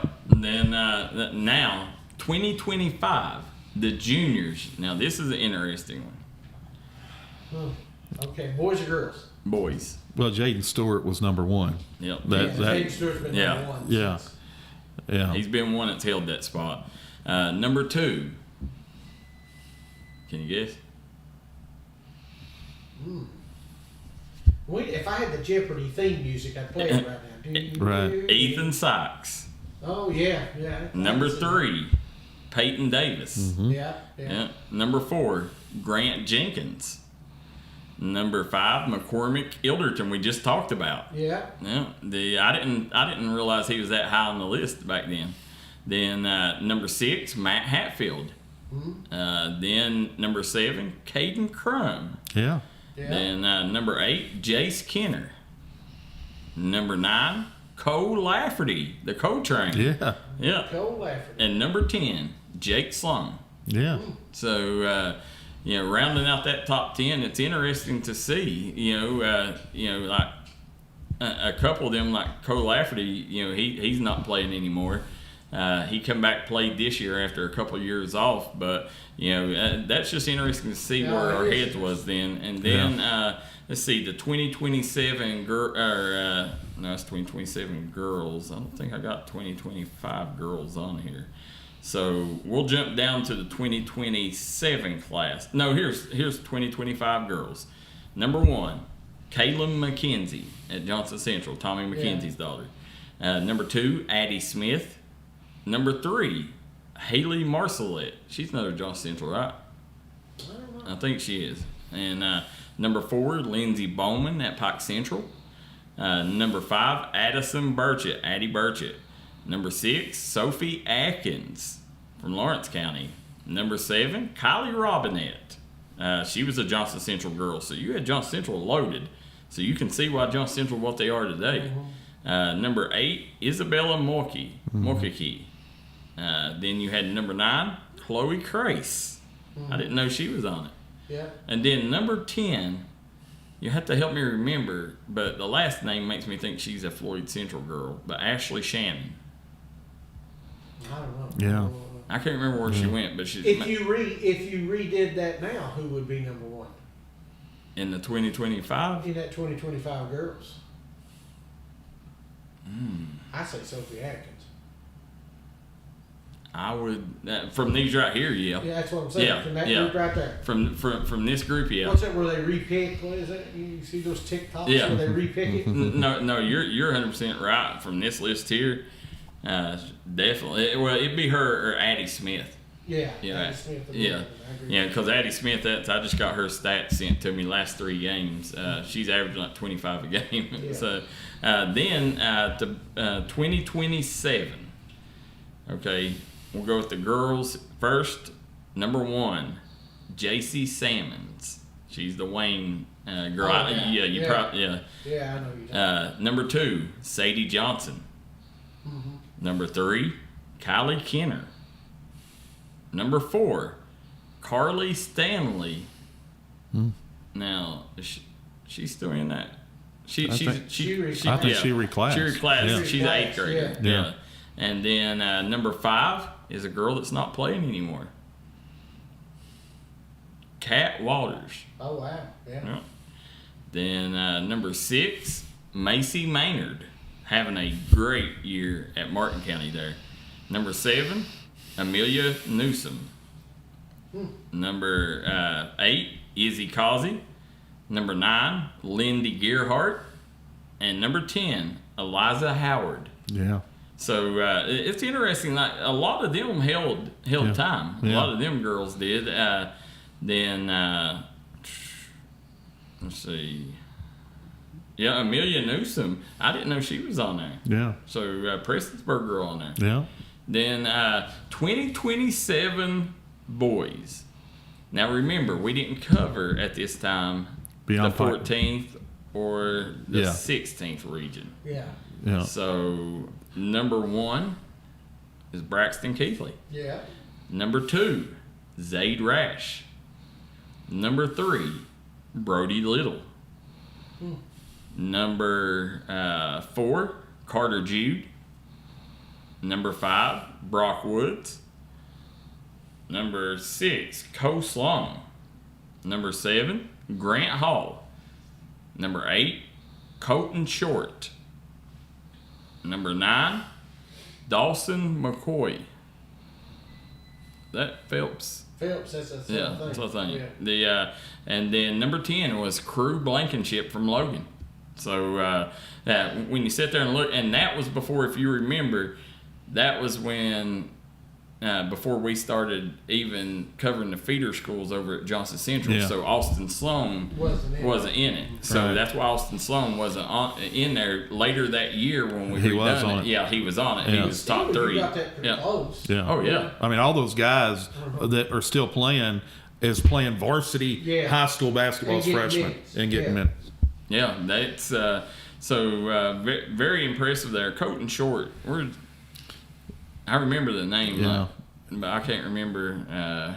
I think he was a Paintsville. Yeah, maybe. that's a good. Yeah, I think so. Yeah, but definitely a name. Interesting though. Going back, said Robert Wallace says Julius Clancy is fun to watch. Lewis Rattle says Clark has played at 5 different schools. Olivia Jordan says Grayson Whitaker can shoot a mean 3. He definitely can. And we got Josh Dameron saying Sophie would definitely be on top of that list. Tony Williams says Eli Stewart would have been on the 2025 class. Now I'm looking back. Hindsight's 2020. We don't get it all right, but that's something that we're going to have to do and retake a look at and do new rankings soon. Try to get them back, together, because now I want to see where the top 10 are. You had that 14th, 15th, That's gonna be 16th tough. West Virginia. There'll be some players get their feelings hurt. Yeah. Oh yeah. I mean, we'll get the phone calls over there. That's it. Yep. So, but that's what we're here for. We make the tough decisions. So, as you're sitting here, Carrie Spry says, who was number 1 for middle school boys? Betsy Lane, Carrie. So, as Thomas, we went to digging, and we don't have the girls graphic yet, but we went to digging, and we got the top 10 rebounders and points. Thomas, Parker Watts got us intrigued with his whopping 38 points a game, Thomas. But give us a rundown of who's leading the coverage area. All right, here we go. Are you ready? The D&D area stat leaders. Let's start out with scoring. None other than Parker Watts. 38 points a game, Coach. 38 points a game. Second place goes to Christian Blevins of Rose Hill Christian, 26.4. Austin Sloan of Johnson Central sitting in the third spot with 26.3. And don't look now, here comes the Hornets. That's the Phelps Hornets, that is. 26.2 points for Nick Knox. 26.2 points for Tyler Weddington. Is that a 1-2 punch right there? And then Jacob Spurlock, 25.4. Aiden Barnett at 24.8. Xander Carter, one of our front runners for Player of the Year, from Ashland at 24.5. Ethan Tomlinson from Mingo Central at 24.4. And Luke Hale, 23.8 from Martin County, rounds out the top 10 of the D&D scoring leaders. Let's talk about those and then we'll come back. How about that? Yeah, I mean, when you sit there and look, I mean, and the thing is, even going, on down the list, it was crazy how many high scores are around right now. And then, the Ethan Thomason shocked me, 24.4, but the two Phelps kids averaging 26.2 apiece, Nick Knox and Tyler Weddington. That's crazy. It's crazy. I do think, though, that's shifted in the last couple of days. Numbers. This was yesterday morning, up to date till yesterday morning. Yeah, so I think it shifted off those two new scores. But nevertheless, they're both still averaging 20-plus points per game, Thomas Rainey, on the same team. That's tough, Darryl McCoy. That's crazy. And again, every bit of our stuff come normally Monday is the day we looked at it. Monday night. So Tuesday morning. So yesterday's games wasn't included in this. So yesterday or today's. So, but when you sit here and look, Aiden Barnett 24.8 points, Luke Hale 23 points a game, and that Christian Blevins never dreamed. Rose Hill, Rose Hill and Fairview actually had some kids in both categories that jumped up there, surprised me. So Thomas, rebounders. Hey, Darryl McCoy. Don't you talk about big country until you see this big country. Tyler Weddington, not only is he averaging 26 points a game, Coach, he's grabbing 17 boards to go along with it. Peyton Dixon, the rebounding machine from Letcher Central at 14.8. The big man, Charlie Fitzer, 13 a game. Colin Wilburn from Rose Hill at 11.8. Jackson Childers, 11.2 from Huntington Expression Prep. Now, that's their high school team. We want to clarify so everybody don't get excited. Isaac Fry, 10.3 from Fleming. Xavier Prater, 10.3 from Lewis. Stephen Day from Fleming County at 10.1. Cooper Adkins from averaging 10 a game from Wayne. And haven't we heard this Watts kid before? Parker Watts. Not only is he shooting and scoring 38 points a game, Coach, he's grabbing 10 boards to go along with it. Oh my. That's impressive when you sit there and look. 26 points, 17 rebounds for a freshman. I mean, Tyler Weddington, what he's doing this year, I think everybody thought Tyler Weddington would have a good season, but I don't know that anybody thought he would have the season that he's having right now. Early on, Darryl McCoy, Phelps Hornets were relying on the big fella in more ways than one, right? Yeah, he's very active, and that's people look at his size, and most of them think, well, back to the basket big, that he might have some good feet work, but the way that he is active on the glass, you can see why he's got 17 rebounds a game, because this kid is always going after the basketball. Yeah, and he's again tough to move him once he's underneath that rim. Yeah. I mean, he's a stud. And it's interesting. He wasn't even in that top 10. So and that was before Tyler Weddington even jumped on our radar. Right. Yeah. And then you take a look. Trying to see Isaac Fry, and then Stephen Day, if I'm not mistaken, I think he goes to Fairview, not Fleming County.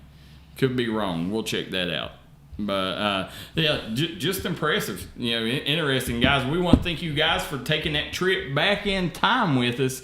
Come right back and join us. When we come back, we're going to pick some games and see where we come out. See if we got the knowledge here to be some basketball astronomists. Yeah. We'll be right back here on the grind session.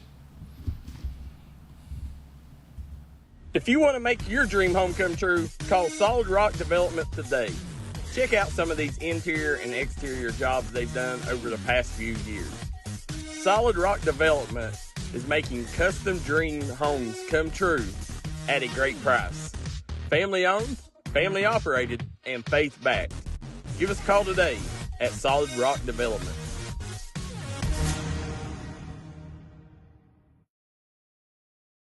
Gift. This Christmas will be the biggest sale in our 85-year history. Tell them about it, Wes. Go to castlesjewelry.com or stop in our store and see our sales paper. You'll find incredible savings on diamond anniversary bands, earrings, bracelets, and the area's largest selection of genuine and lab-grown diamond engagement rings. And here's the great part of it. If it snows 3 inches on New Year's Day, your purchase is free. Castle's Jewelry and Gift. That's the place to go. So let it snow, let it snow, let it snow. Come on down to Gilbert Produce Market, located in Gilbert, West Virginia. They have daily lunch and dinner specials, seasonal produce and plants, home-cooked meals and friendly service.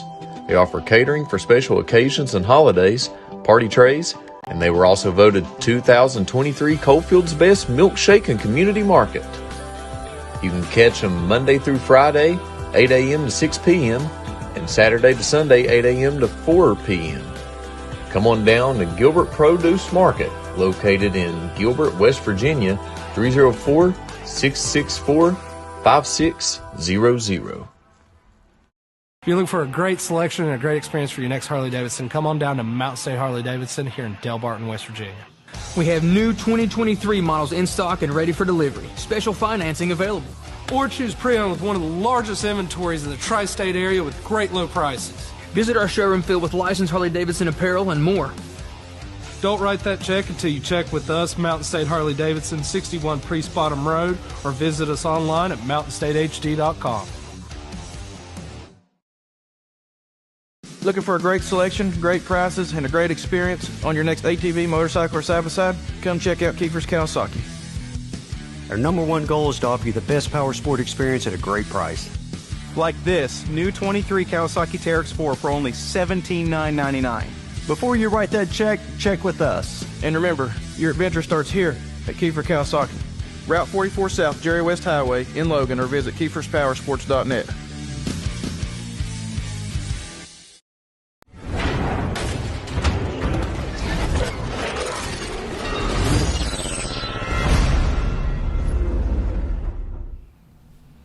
We are back here at Glenn Martin Hammond's office. You're watching the grind session. Kevin Keathley to my right. I'm Darryl McCoy, and we got the maestro, Thomas Rainey, directing traffic on the boards, Coach.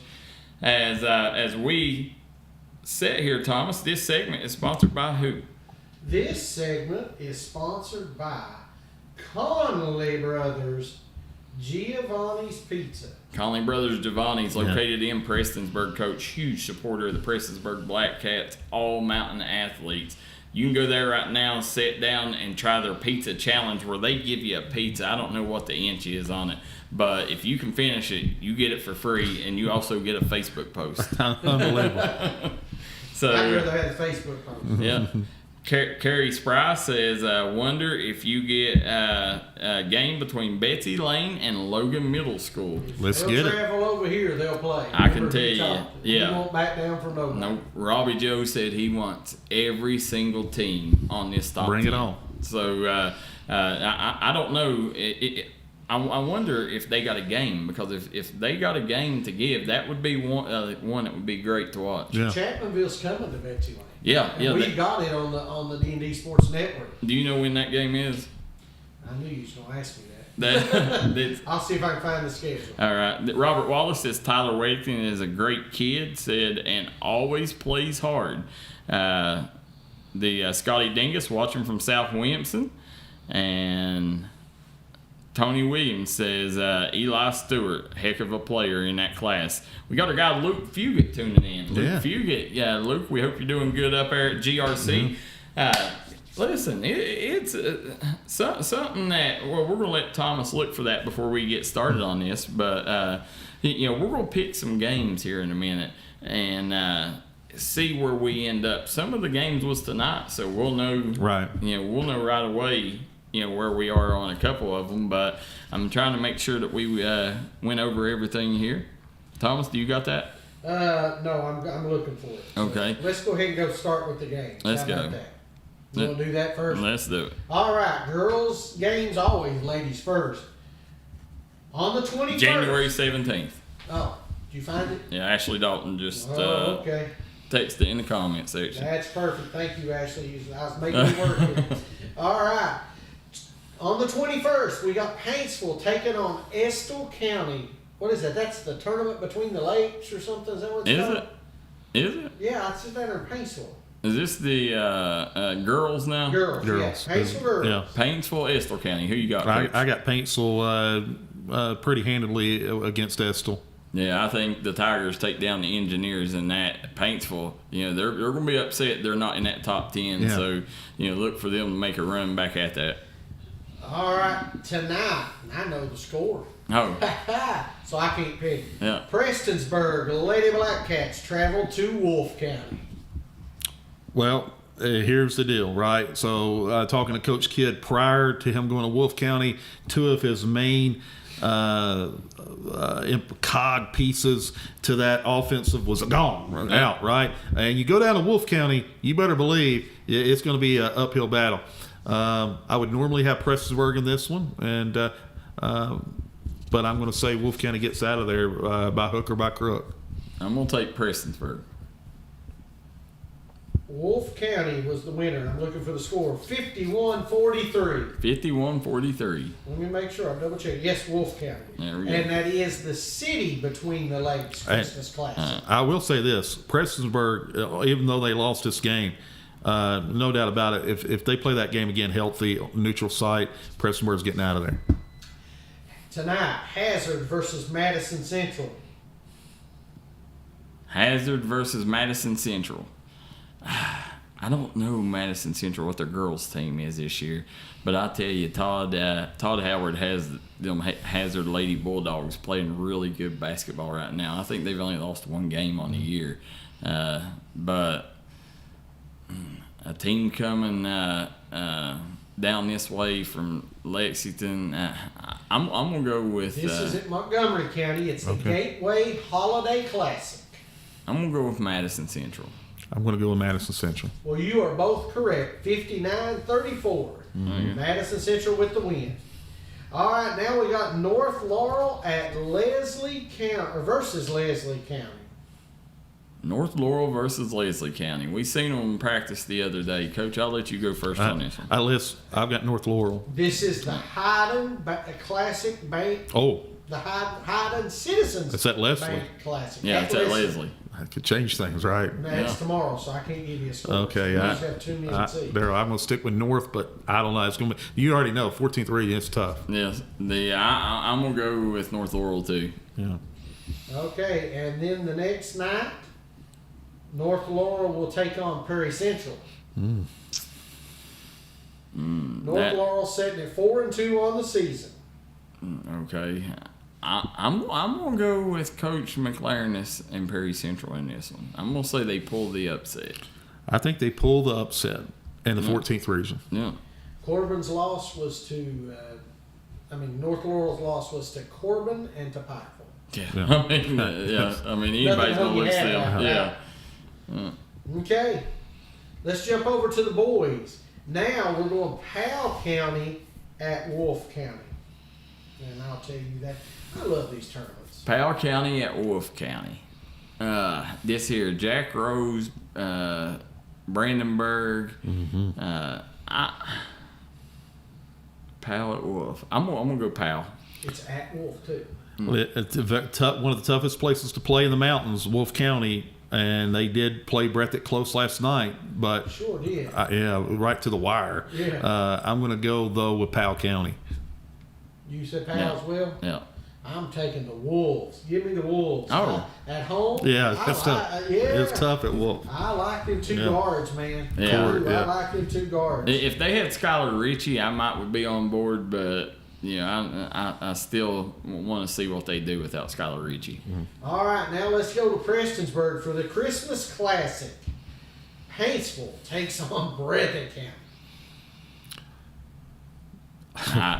Listen, Breathitt County is they're right there, with Ashland, Boyd County.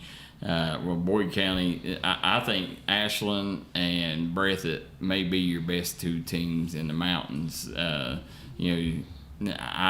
I think Breathitt gets the win. Breathitt all day, every day. I think Breathitt gets the W, no doubt about it. And that's no disrespect to Paintsville. Breathitt's just right on a different level. 5-1 on the season. Their only loss was to GRC. Yeah, Coach Honeycutt hasn't that's played not a very bad good. team either. GRC. East Carter the next day taking on Paintsville at the Prestonsburg Christmas Classic. East Carter is a top 7 or 8 team in that 16th region. I mean, if they're hitting shots, they're very, very good. Paintsville surpassing expectations, but I'm going to go with Paintsville in the 15th region. I'm going to say Paintsville gets it done. I think Paintsville wins it. No. I'm going to go with East. You going with East Carter? Yeah, East. And I'll tell you why. Because they played Rowan tough, guys. They only lost on a neutral side to Rowan by 15. Yeah. Yeah. They're solid. They're definitely, coming in, a lot of people thought that East Carter, a lot of people had them in their top 10. Yeah. Okay, so I'm going to go opposite of you guys. All right. Shelby Valley taking on Lawrence County down at the Christmas Classic. That's a tough one. Oh, man, that is tough. Yeah, that's both of them teams. I think both of them. I see them as kind of the same team. That's what I was going to say. I'm going to say that Lawrence County has a little more firepower offensively and gets the win. I think that's where it's at. Shelby Valley, maybe not as much firepower, but they play very similar styles in the half court defensively. I got Lawrence County pulling that one out.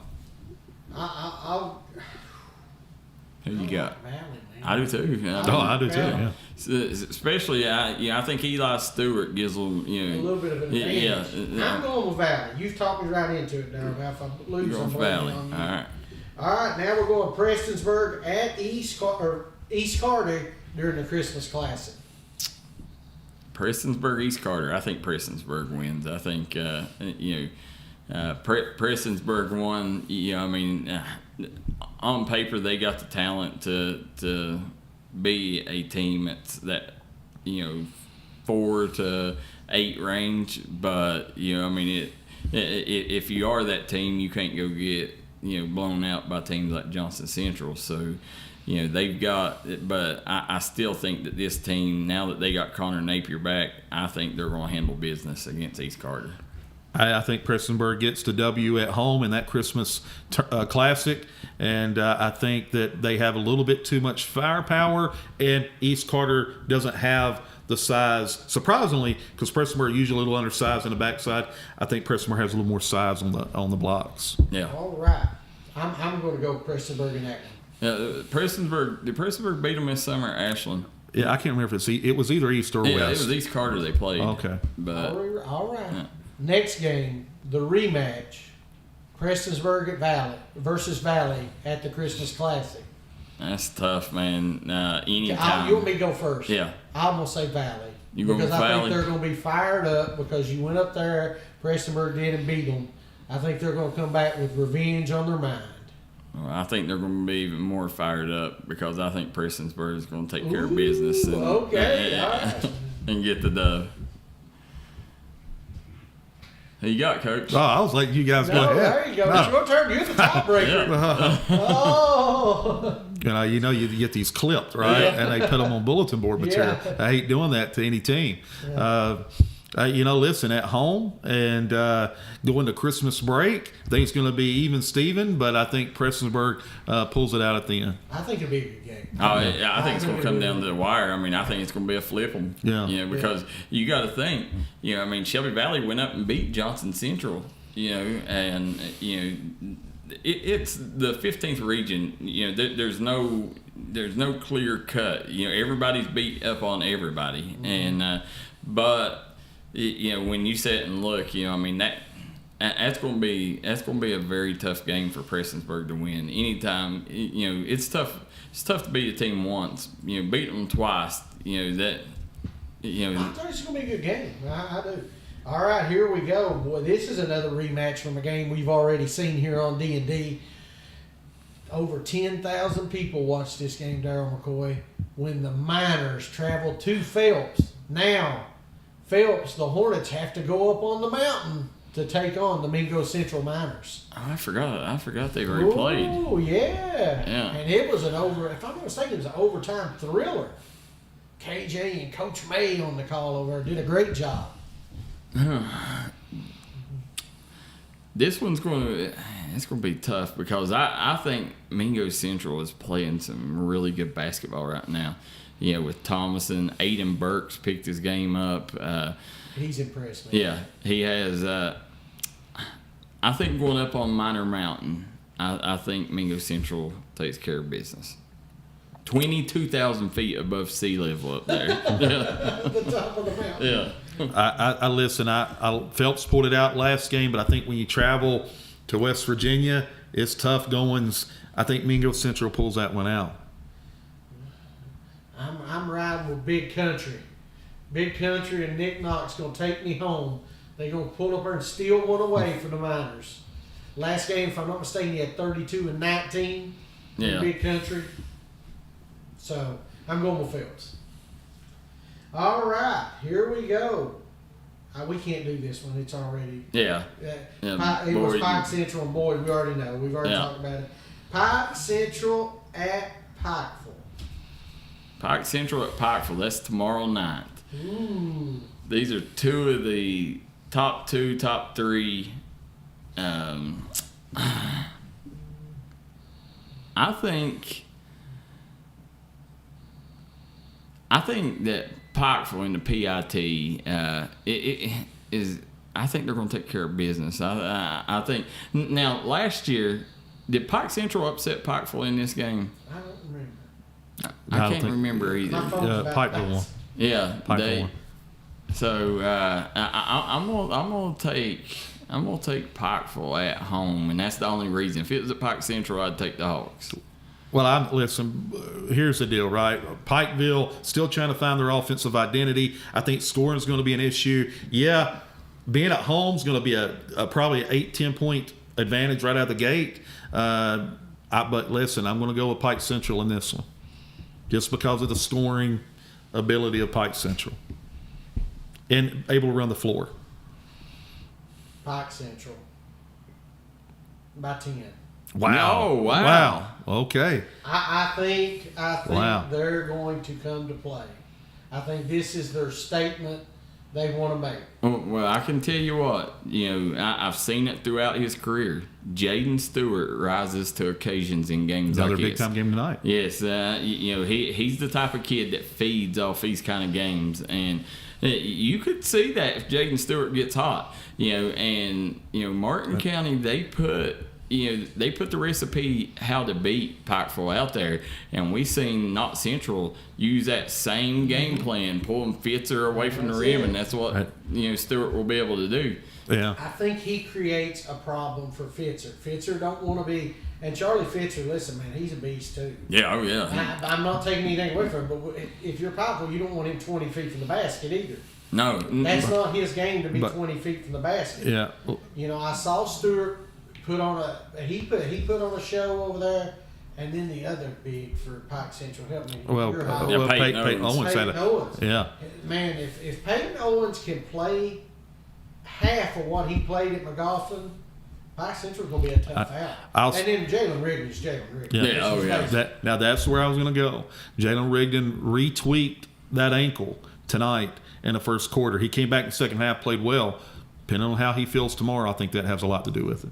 Yeah, I just think right now they're hot. Yeah. They're ready. They're hungry. Yeah. You see, Rigdon, that's going to be the if Pike Central, if they shoot the three ball well, they got a chance to win this game because and if you're Elijah Justice, you'd like to sit back in the zone, keep Fitzer under the rim, but if they can come out and shoot, they can pull them out of that zone. So I don't know. I mean, I think that's the biggest mismatch is Rigdon at point guard. Who's going to guard him? That's going to be the tough task. Yeah. I don't know. Maybe you see some of the youngsters coming in. Maybe see Braden Bowden or Brody Little, come in to help out defensively a little bit. But that game's going to be one, and I really wish that E.B. Waters was healthy so you could see both of these teams at full strength. Right.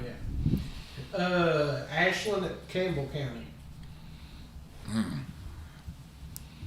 I don't know anything about them this year, but I know that you always see the Campbell County Camels at Rupp. Right. So I'm going to say Ashland takes their first loss. I don't think they've lost yet. Not in our coverage area. No, Give you a little update. Campbell County's 5-1. Okay. They lost 63-60 to GRC. That's their only loss. This game, Ashland, is at Campbell. At Campbell. Yeah. I'm going with Campbell. Me too. And nothing against the Ashland folks. Ashland's 5-1. Their only loss is to they ain't nothing to hold your hat there. Harlan County. Yeah. It's going to be definitely be interesting. Thomas, do you know who won that Scott and Wayne game the other night? No, I'll find it if my phone lasts. Because I know Scott had a kid that's up there like 23 points a game or somewhere around that too. So and then there at Wayne, I mean that Ike Meddings kid, that kid is lights out. There's no kid that if he gets hotter than Isaac Meddings. Yeah. I mean that kid can flat fill it up from downtown. Yeah. All right, got two more games, Darryl McCoy. Oh, okay. Johnson Central at Buckhorn. At Leslie County. Johnson Central easy. Johnson Central going to get that one. And then tonight you have Letcher Central taking on McMinn, Tennessee. McMinn. Yeah, that's Randy Casey's team down there. I'm gonna say Letcher goes down and gets the dub. I think Letcher gets that W.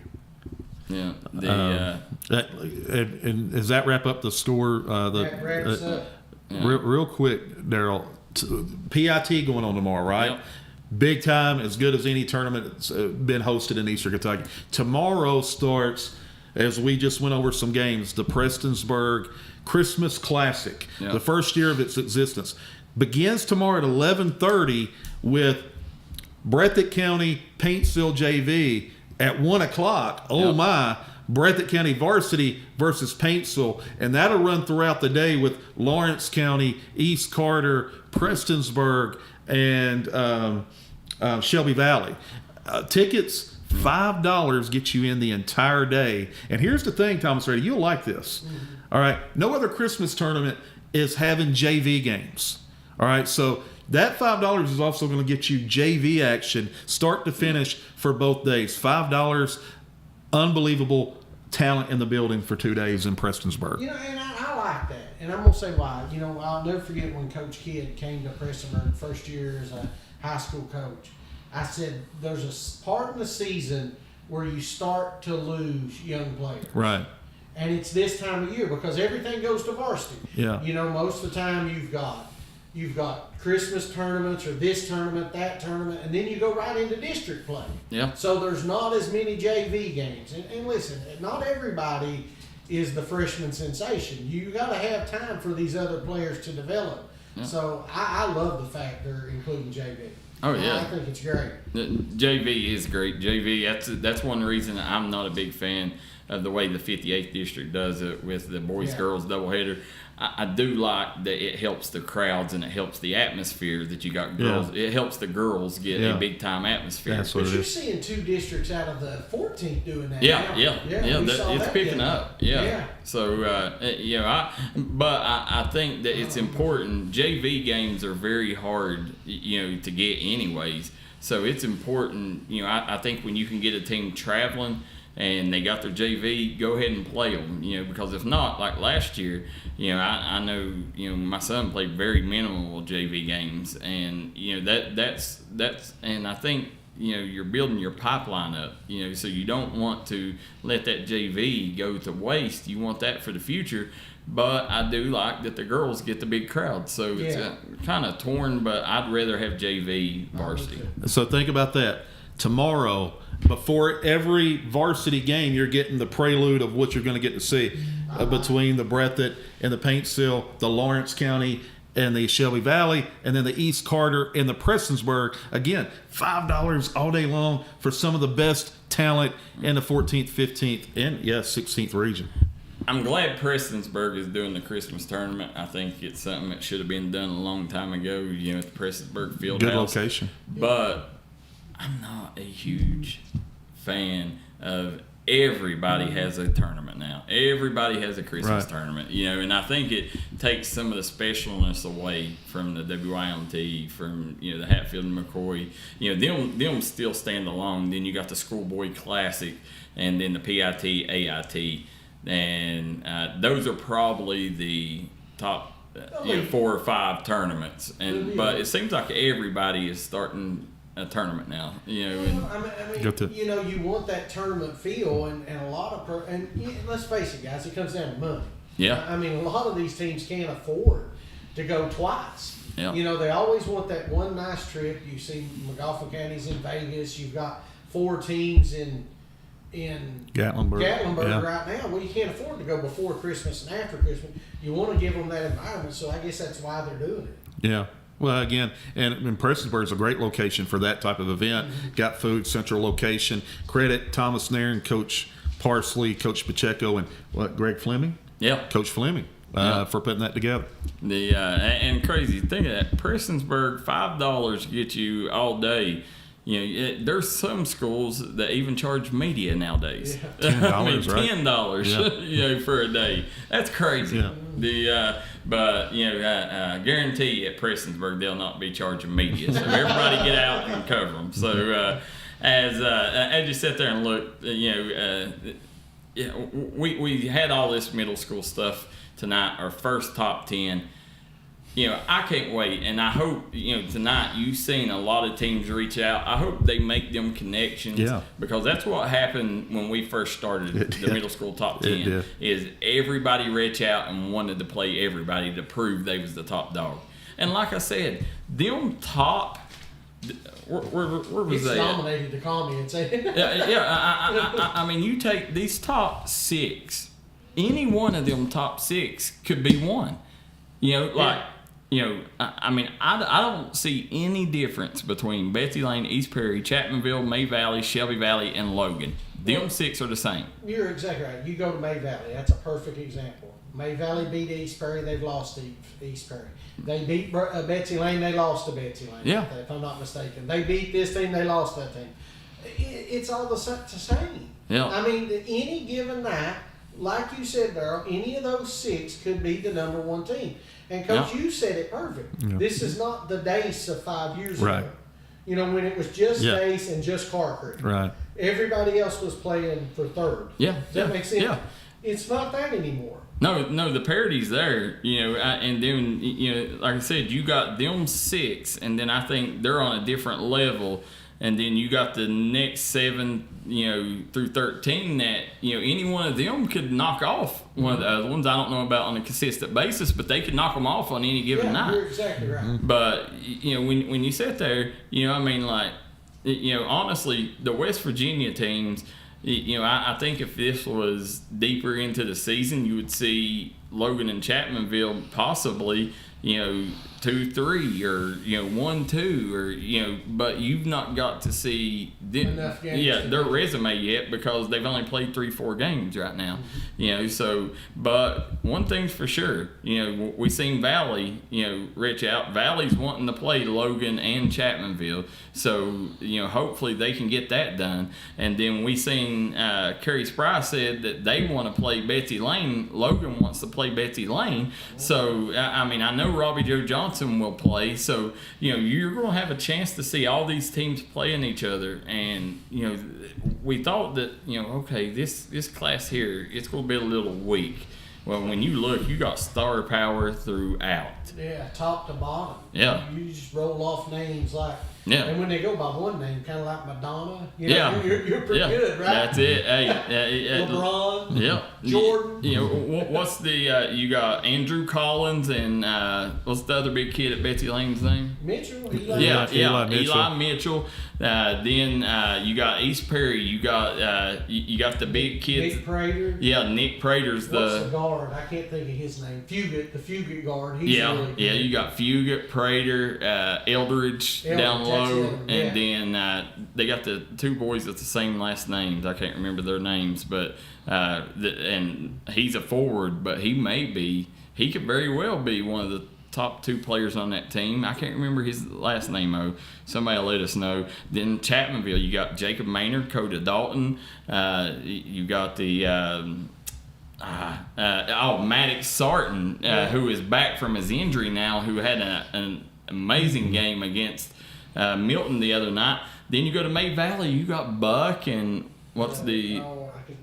Burgett. Yeah, Burgett. Then they got the big guy in the middle. I can't think of his name. Logan Stumbo. Yeah. I mean, they're loaded. I mean, top to bottom. Shelby Valley, Mark Bowling. You got your guy Harrison Fields. You got Knox Wallace. This and then what's the I can't remember the other kid's name that just started playing a couple of years ago, and then we invited him to our All-Star game. Really got him started. I can't remember his name. And then at Logan, I mean, you got Lucas Lambert, you got Bentley Wimpson, Grayson Sanders. Middle school basketball right now, a lot of people thought this was going to be a down year. No, not so fast. And then you got Martin County, who don't even play Bryson Dawes. Yeah. I mean, think of that. And then you got Jameson Ison in Louisa. I mean, it's all over. Can't wait to the All-Star game. You got the Morganson kids. You got the Terry kid from Owsley. I mean, man, I cannot wait. You said it. That All-Star game is going to be something this year. It'll be fun. Yeah. With that many players. Darryl. Yeah. We got college offers flying everywhere. Oh, yes, we do. By the way, Eli Johnson, picking up a huge offer from Rose Huffman, Thomas. And then we had Jack Rose from Powell County picking up one from Luther College. Yeah. So, and that you're really going to see, by the time 2024 comes around, you're going to see a lot more kids with offers, because now colleges are able to get out. As their colleges take breaks during Christmas, they get out and they get to watch some games. You always see these 2 weeks here, offers come flying in. So it's going to be interesting to see where everybody lands in that aspect. But, Thomas, did we get everything? That's it, yeah. Darren Brewer said Powell Middle beat Shelby Valley. Yeah. So that tells you. I've said I think Powell should be that top 5. Well, we haven't seen him enough. Right. That's it. I've seen them once, and I think they're really pretty. They're solid. Yeah. So I mean, that's teams we haven't even seen. But right. I would love to put them all in the tournament. Well, and one of the things I think that game was, I think that was Valley coming off back to back at the Sportsplex. I think it might have been. Yeah. But then, like Betsy Lane lost to May Valley, or was it no, it was East Perry, I think. But they was coming off, 4 games that day and ended up losing. But listen, you suit them up, no excuses. So it's going to be interesting. Make sure you pay attention middle school season. You can catch all your middle school action right here on the D&D Sports Network.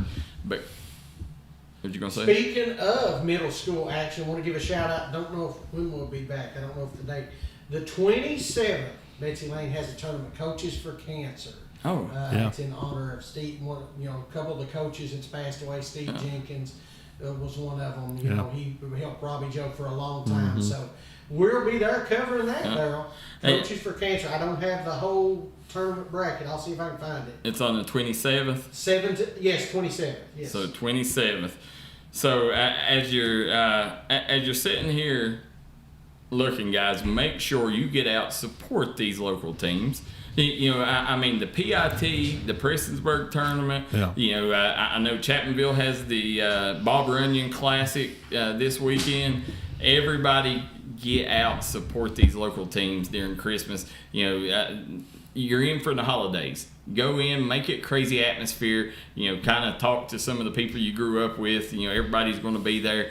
Go out and really these next 2 weeks put a focus, help these high schools out, help them raise money. Go, even if you don't go to games, stop by, get something from concession stand. Right. You have no idea how far that goes. And Thomas talked about the there again. We opened the show. Definitely praying for the Martin County community as they've lost Stephanie Stiles May.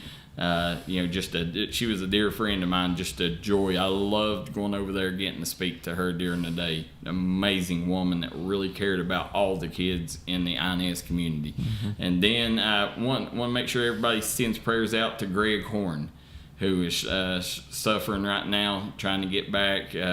But Greg, just a great dude. Always been a friend of the program. A lot of sickness going down. Nobody should have to go through this during Christmas time. So make sure you pray for them guys. And Thomas, next week we will be off.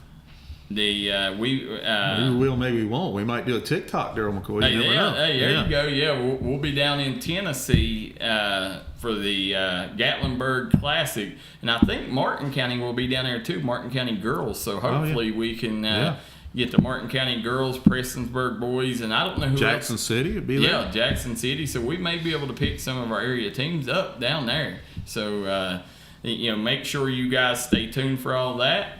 And Thomas, this weekend is Christmas. So real quick as we go out, what's your favorite 3 Christmas movies? Gosh. 3. One's It's a Wonderful Life. Wonderful Life. You gotta like Charlie Brown Christmas movie. Okay, Charlie Brown.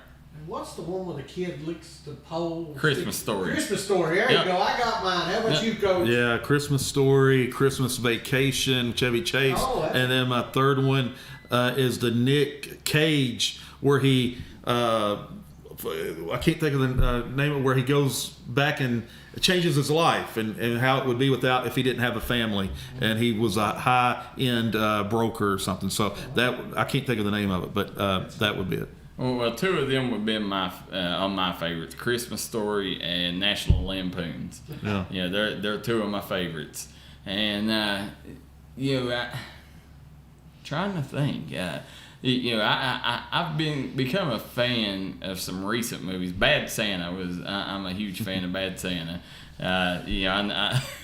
Thomas not agreeing with that one. I like Bad Santa, and I'm trying to think of the other. I guess Rudolph, the cartoon. Yeah, that was a good one. Yeah. I always, those are ones that I always try to make sure I watch them 3 specifically.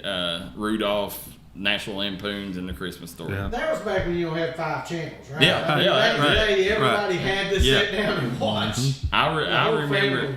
Ashley Dalton says Polar Express. Oh, there you go. I forgot about that. I've never seen Polar Express. That's good. The only thing I know is they wear pajamas on a train. Yeah. That's all I know. We got a great show once again. Darren Brewer says, Darren, we appreciate you tuning in.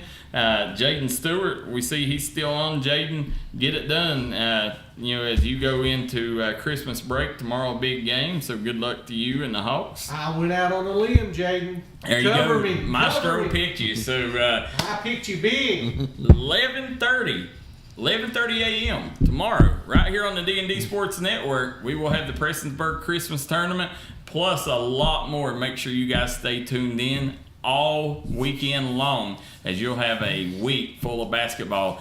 You got bowl games going on too, so you'll get your sports fix. But guys, as we're leaving the grind session, Glenn Martin Hammond's office here, want to wish everybody a Merry Christmas. For Thomas Rainey, Darryl McCoy, Kevin Keathley, till next time, so long and good night.